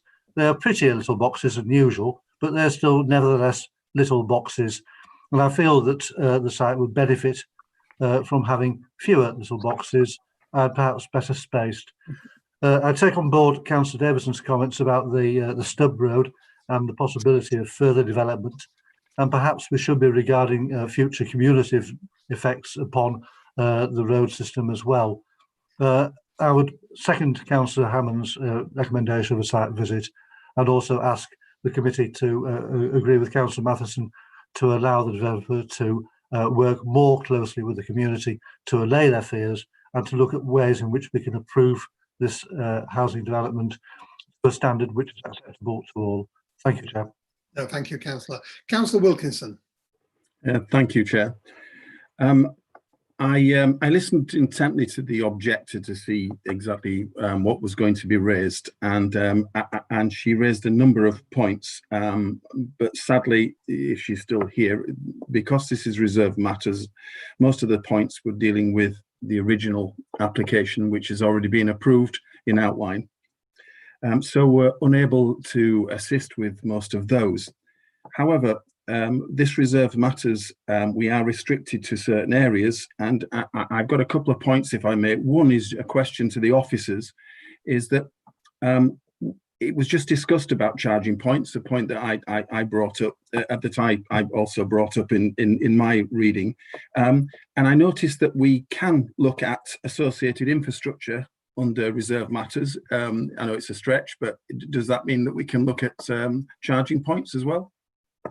I think, Chair, because because this is a reserved matters and the outline has been granted, there was the informative on the outline. There's no policy framework at the present time to insist that effectively you've got a quantum of development has to provide charge it. So it's an informative, and that's the way we've looked at it. There's no policy requirement for it. It's an informative to inform the developer. And I think, as I said to Councillor Hammond, I suspect that housing coming forward in the future, bearing in mind the number of hybrid and electric cars, it will be something that they will offer anyway. So I wouldn't actually recommend that members look at insisting that a quantum of this development has charging points built into it. Fine. Thank you for that answer. Obviously, I would be absolutely appalled if I suggested going against policy in any way, as you know. So the other area that I'm looking at is that within the reserve matters, we're looking at soft landscaping and open space provision. And certainly my colleague, Councillor Davison, has raised about where it's actually located. And I tend to agree. We have always said that it should be in the centre or surrounded by houses so that it's protected and that people can see what's happening there and it doesn't end to be misused.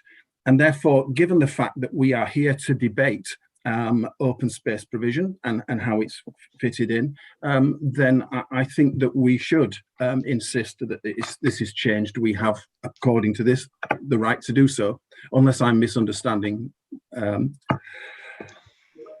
Yeah, just on I mean, there is no objection from our public open space colleagues, and the public open space on this, the children's play space, is next to the existing equipped children's play area. So effectively, you're actually providing, that's near the entrance to the site. And there is a public open space to the, just having a look at this plan, the eastern part of the site as well. So it's got full support from our open play space group in terms of the alignment and where it's actually provided on the site. So as officers, we're quite happy, in fact, in terms of what's been provided by the developer, particularly as the space at the entrance links in quite well with the equipped space for the existing playground that the children use. Okay, thank you. I mean, I'm quite surprised at that, because just because one open play space is put in the wrong place doesn't mean we should compound it by putting another one in the wrong place. On top of that, it is on, and I think Councillor Davison actually said this, it is on the most the most dangerous part of the entire estate, which is right on the entrance where all 90, so that's at least 180 vehicles are going to come past every day. So it surprises me that our open space people haven't realised that this is going to be in a very dangerous position for children to cross that road all the time. However, they are the experts, so they obviously know better. So thank you for explaining that to me. Thank you. Okay, well, there's no more hands up. Nobody else wishes to speak on this one. I'll tell you where I sit with this is, you know, it's the outline permission has been granted. We have our officers, the open space officers, saying that they think it's quite adequate. But I also take on board what the lady speaking objection, and also Councillor Elbridge, what he had to say about this application. It's been moved and seconded for a site visit. Now, normally, I would say we don't need to do this. But actually, because, you know, it's allocated land and, you know, it's a given that this is going to be right for development. And so it should be developed because, you know, we need that new housing stock. However, I think this is one of those rare cases where I think we'd actually benefit for just having a look, because it's been around for a long time. And I think, you know, for the sake of 3 weeks, just to satisfy all the members on this committee, we go out and say, yeah, this is the right decision. We've seen it ourselves now, because we do live in a very virtual world. And yeah, I actually found myself strangely supporting this for our site visit. So I think that's where I sit with this, really. I think we need to have a look at it. And also at the same time, as we're entering the site, we could have a look at where this play park is going to be sited, where you enter the site. And that would also maybe satisfy Councillor Whittle and Councillor Wilkinson if it is or it is not in the right place. But I think what we can't move away from, councillors, is this is allocated. It will be developed on. It's just making sure that we do it in the right way. Yeah. Okay, well, where's Mr. Wiley? I've lost Mr. Wiley now. It's getting long in the day. There's Mr. Wiley right in the middle. Mr. Wiley, we're finding ourselves in a position where nobody's actually voted to refuse this, or nobody's voted to accept it. I think we all acknowledge that this is allocated land, and it should be, but as members, we want to make sure it's right. It has been moved and seconded for a site visit, and I think that's where we are. I don't want to complicate things further, Chairman, but there were also the elements that Councillor Matheson referred to, which I think Councillor Whittle also picked up about, going back to the applicant and seeing whether they would consult further with residents in terms of allaying fears and that sort of thing. I mean, that's entirely up to yourselves whether that's still relevant or whether you just want to do the site I visit. think that's relevant, but I think what we can't lose sight of is, this is outlines being passed, and there's a lot of conditions in the original outline planning permission about the wheel washing, the traffic management plans, and maybe, because it's not in this document, because this is reserved matters, maybe that needs to be revisited before we go to site visit, maybe recirculated, so Councillor Matheson can satisfy herself and Councillor Whittle that actually things are in place before we do that site visit. Because actually I tried to look at the conditions and they're out there because reserved matters. Would you agree, Councillor Matheson? Councillor Matheson's nodding and a thumbs up, so I take that she's in a full agreement. Right, so Chairman, you're voting on whether you want to defer to a site visit or not, so you're for or against it. Councillor Chadwick?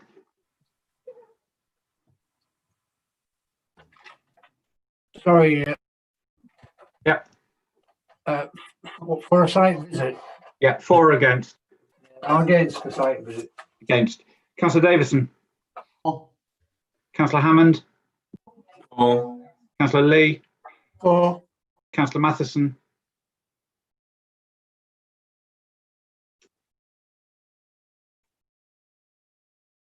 For. Thank you. Councillor Sargentson? For. Councillor Steele? For. Councillor Whittle? For. Councillor Wilkinson? For. And Councillor Tucker? Yeah, 4. 9 in favour, Chairman, 1 against. And can I ask officers to make sure that we get a look at the conditions of this application before it comes back to committee, please? Okay, councillors, it's been a very long afternoon. Please, thank you for your indulgence, really. We're now moving on to agenda item number 10, and this is a referral from Western Area, because departure from the local plans, etc. And this is for an erection of a detached dwelling in Spaldington. Are there any updates, please? Thank you, Chair. Thank you, Chair. There's no updates to this one. Okay, we have one speaker. May I just intercede? Unfortunately, I've had an email from the registered speaker saying he's now unable to attend, and obviously he's unable to make his comments. Okay. Well, I think something's cropped up. In that case, we have no speakers. So I'll move straight to councillors, and Councillor Wilkinson. Thank you, Chair. I heard that unfortunately the applicant was unable to speak due to an emergency, but I am concerned that I have a substantially long discussion to have about this one, and I don't want to drag on with councillors who have had to sit here for many hours already. I am proposing that rather than me go through my my presentation, that maybe I would move straight to suggesting that I propose that we have a site visit. I know that we're not looking at many site visits, and I understand we've already just approved one, but I think this will be vital in this case for personnel to understand exactly what the situation is here, and I'm proposing that. However, I do reserve the right, Chairman, to come back and give my presentation if I don't get the support for my proposal. Thank you. Councillor Wilkinson, you absolutely have the right to come back at any time should you wish. Councillor Hammond. I'm happy to second the proposal for a site visit, Chair. Okay, thank you. Okay, well, there are no other councillors wishing to speak. And again, I'm in that rare position. Oh, no, I've just seen Councillor Matheson's hand go up. Councillor Matheson. Yes, thank you, Chairman. Yes, it seems a bit.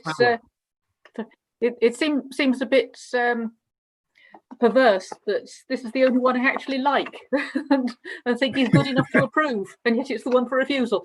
So personally, I don't think I need to see a site visit, though I would welcome one to receive other people's views. I would be happy just to propose approval. Okay. Well, thank you, Councillor Matheson. Well, it has been moved. It has been seconded for a site visit. There are no more hands up. So, Mr. Wiley, can we go to the vote on this one, please? Again, Chairman, for or against the site visit? Councillor Chadwick? Against. Councillor Davison? For. Councillor Hammond? For. Councillor Lee? Have we lost Councillor Lee? Councillor Lee must have, I think he's gone. Yeah, okay, thank you. I'll come back to him. I'm just readmitting him to the meeting, Chairman. Councillor Matheson. 4. Councillor Sargentson. 4. Councillor Steele. 4. Councillor Whittle. 4. Councillor Wilkinson. 4. Councillor Tucker. 4. And Councillor Lee, are you for or against a site visit for the Spaldington application? I'm sorry, I actually missed. I had to redial back into the thing again, so apologies for that. Can you just repeat the question and take a consensus so I understand? It's for or against a site visit for the application at Spaldington. And it's been proposed by Councillor Wilkinson, I think, is that right? Yes, and seconded by Councillor Hammond. Okay, I'm happy to say 4, please. Yeah. Chairman, 9 in favour and 1 against for the site. Okay, so we'll go for a look at Spaldington. Okay, and our last agenda item is agenda item number 11. Now, these rarely come into the front. I think the first one I've ever seen is actually for a tree preservation order. Now, I'm going to take some guidance from Mr. Wainwright, if I may, on this one, because there's actually no recommendations of how we should. So I usually look and see if members support this trees preservation officer or go against it, because I can't see any recommendations. Yes. Thank you, Chair. If you look at page 276, yeah, it basically says that it is recommended that the provisional tree preservation order be confirmed, and it's that requirement of confirming the tree preservation order that we're seeking members' decision today. The provisional tree preservation order has already been issued on this block of trees, and the legal process is that it needs to be confirmed or not confirmed, as the case may be, by the committee. So, Chair, that is what we're seeking the committee's resolution today. Right, so you're asking us to confirm or not confirm. Thank you very much. Yes. Well, there are no speakers, so I'll start with Councillor Hammond. Chair, there is an update, unfortunately. Oh, my apologies. I do apologise. It has been a very long day. Yeah. Chair, we've received a further response from the owner of the land, Mr. Bealby. Just to summarise, because a lot of the points that they've raised are actually covered in the report. It's confirmed that the Bealby family were not involved in any master plan for this site. The site is allocated in the local plan for mixed-use development under Bevcare, but they were not involved in any master plan for the site. It goes on to state that the woodland is not an area of high amenity value for the general public or for their recreational use, because it is on private land to which the public do not have authorised access. The Southern Relief Road is a considerable distance from the existing housing on Rice Close. The screening provided by the woodland is far in excess of anything that could reasonably be required for this purpose. The woodland is not naturally formed, it is artificial. It is on an artificial high embankment. There is nothing in the environmental survey commissioned by the landowners to suggest that the woodland supports a diverse wildlife interest. A site visit would confirm that the woodland is on a relatively high steep embankment with very dense undergrowth of trees. It is difficult to avoid the conclusion that the main reason for the TPO, stated in the first paragraph of the report, is that residents are concerned that the land may be lost for development. If the public did have access to part of this land, as part of any planning agreement, the objectives of screening, environmental enhancement and public amenity for all members of society could be achieved in a much more creative way than through a tree preservation order. And an example is given where the embankment could be removed and say 50% of the area currently included within the provisional TPO designated for public benefit and environmental development. This would be a much larger area than would ordinarily be expected for the development of this size. The level ground would give the potential for access to all members of the community. A range of environmental projects could be included, for example, a natural meadow, sensory area, or community orchard, and an appropriate level of screening could be built into the project. Exploration of the above ideas would deliver significant improvements for the local community, rather than maintaining the existing woodland. And a public consultation exercise, including residents of the adjoining nursing home, could help determine the local priorities for the use of this public area. committee are therefore asked to defer making a decision to confirm the provisional TPO so that these possibilities can be explored with officers of the council. Chair, we've also received an email from the Beverley Civic Society, who are fully supportive of the confirmation of this order. This area of woodland is an important feature in the landscape and provides a natural border to the new development to the south. Its amenity value, together with the adjacent green space, is valuable to the residents of the area, and the woodland does also provide an undisturbed area for natural wildlife. Yeah, thank you, Chair. That's it.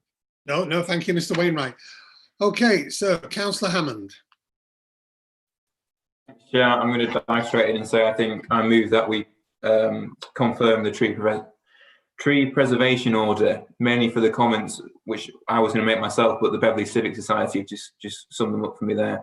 It's good for our environment, it's good for the immunity of local residents, and it creates a buffer between the residential properties to the north and what I think, judging by the picture we've just seen, is business development at the other side of the trees in the form of Lidl. So I'm happy to support this and propose that we do. Thank you, Councillor Hammond. Councillor Davison. Yeah, I just wondered, Mr. Bealby or the Bealbys have written in, were they given the opportunity to come and talk to this committee, pro and con? I mean, the residents who have written to me and to you probably are saying, let's have one.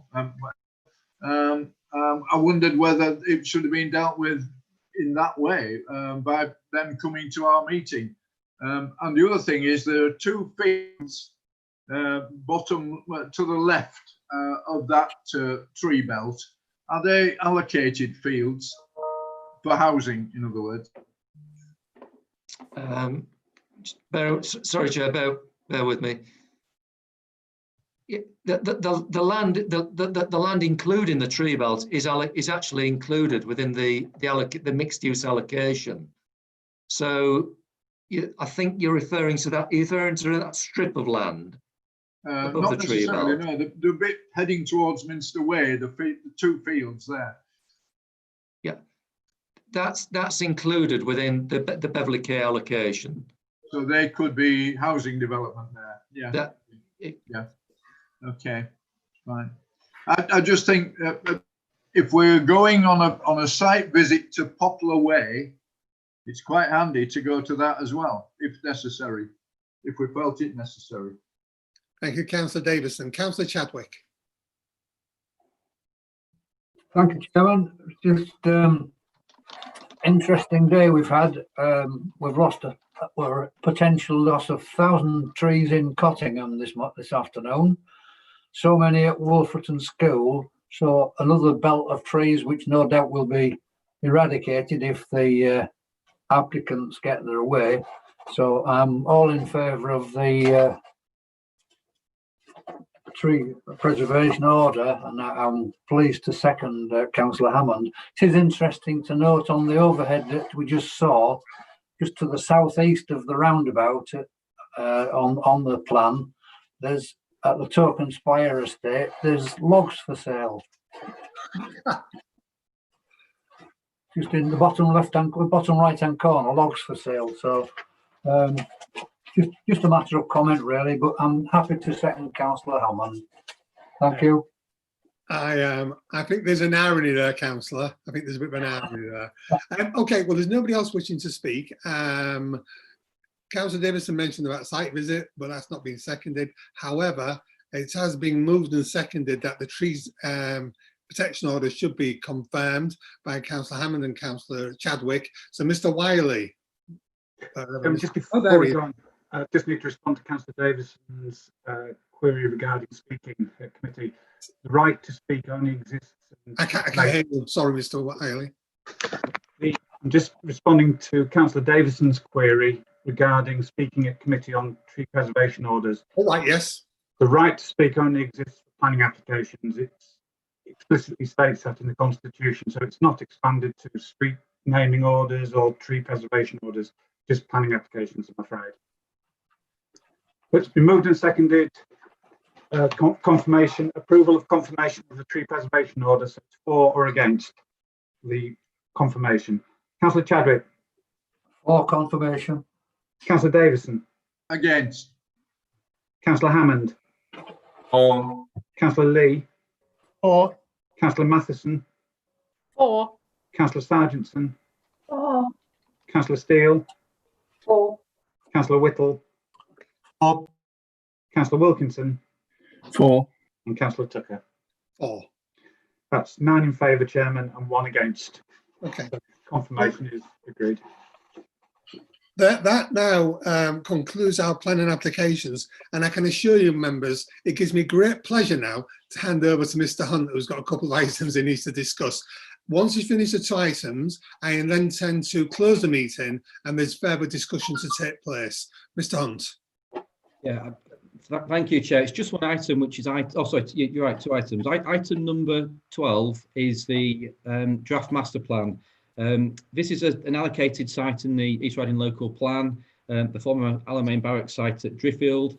It's actually allocated for 480 houses, and members may be pleased to hear that the master plan is now showing approximately 360 houses in the master plan. The master plan's out for consultation, so basically the report is just before members to ask members to make any comments that they may have. Ideally, I think it's best if members make comments outside of this committee. If any of the local ward members have any comments to make, then please send those to the team. The details in paragraph 3.5 of the report. So that's all, Chair, unless anyone has any questions on that one. Nope. Okay, and then in terms of the second item. Oh, apologies. Councillor Lee's got his hand up. My apologies, Councillor Lee. That's all right, Chair. No, this obviously falls in my ward, so I just wanted to ask a quick question on the publicity on this. I know that the date for consultation has been extended, I think, into January. Are you satisfied that the consultation process is going to be exhaustive enough, obviously, as they're not going to be able to do it in the traditional way that obviously is due to COVID-19? So are you content that clearly the consultation, particularly in Kirkburn Parish Council, I know there's been some correspondence between you and the chair recently regarding this. So I just want to make sure that you're contented that we are consulting widely enough on this prior to the date in January. Yeah, it's a good question. I mean, this has been the longest consultation known to the planning world, because I think we started in March at the time that the lockdown happened. So clearly it's been extended for a long time. Hopefully, if the current restrictions are lifted early next month, and it will allow us to have some physical representation with Kirkburn Parish Council in particular. But I think it's also important that we do try and move the draft master plan forward. And obviously, we're working with the parish council to try and make sure that we make things as publicly available as we possibly can and cater for all people's needs. So I am confident that we can cover all the bases. Many thanks for that. Thank you. Councillor Wilkinson. Yes, I just ask a question that I remember about 5, 6, 7 years ago, wherever I was on. We actually had an application for some houses opposite this site, which was originally near in a field near the old officers' quarters, and it was turned down on the basis that there was contamination of the land for obvious reasons around there. Now, having spent many years as commandant of the cadet force here in this particular place, right in between this, I'm aware that there's substantial contamination of this land, and I'm just wondering how we are addressing that. That's all. Yeah, that's another good question, and clearly the land will be contaminated with things like diesel spillages and other bits and pieces such as that. It's been a long-standing brownfield site. I think, as always in instances such as this, there'll need to be a contamination survey, and that will actually highlight the extent of the issues, the sources of contamination, and address and identify how that will be addressed as well. So something that will be picked up as part of the planning process in due course. Yes, thank you. Thank you, Councillor. Okay, Mr. Hunt, do you want to move on to the second item? Okay, the second item just relates to a potential for a site visit. I don't know if members are aware, you may well have already received correspondence, but a couple of weeks ago, we received a new application for a new storage and distribution centre at Melton. This is on land next to Long Plantation that's adjacent to the application that we considered 3 weeks ago at the last committee. It's a big scheme, proposing around about 1,500 jobs, and it is already subject to quite a lot of public interest. So I think it would probably be worth members deciding today as to whether or not you would like to go on a site visit. We're hoping to bring this to committee in January. So I think if perhaps members were willing, we could organise a site visit before then, and allow you to have a look at the site properly before it comes to committee in January.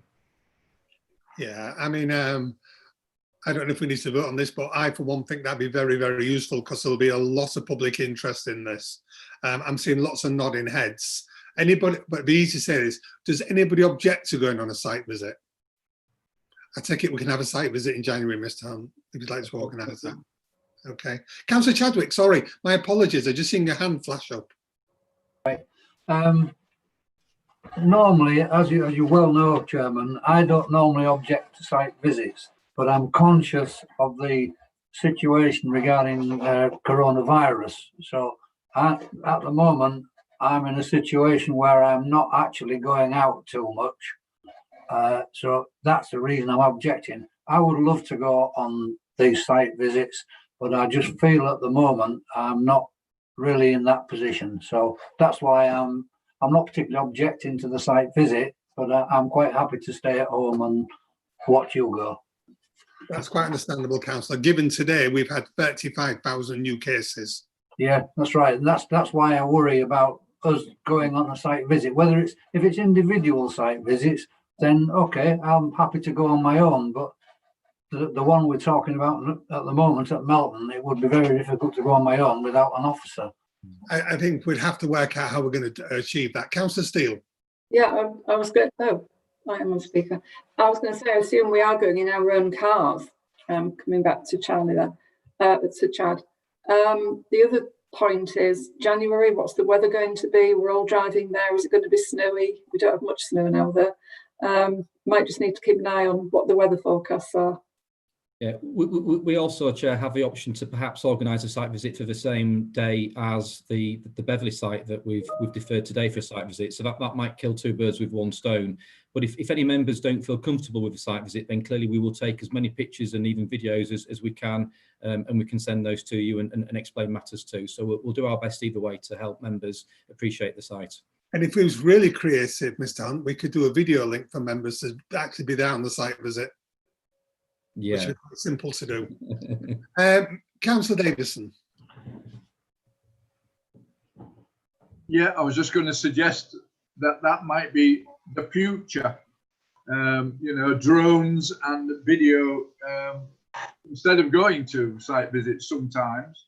But I just wondered, secondly, whether this particular application, perhaps combined with one that's been approved, comes under the heading of pre-application meeting.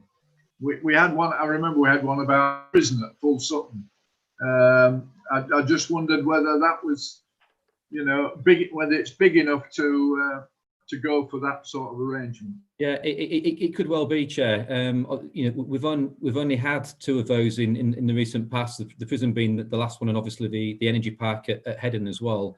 But it is something that we've picked up with the applicant, and if they're willing to hold a pre-committee presentation, then we can organise that for the week before committee in January.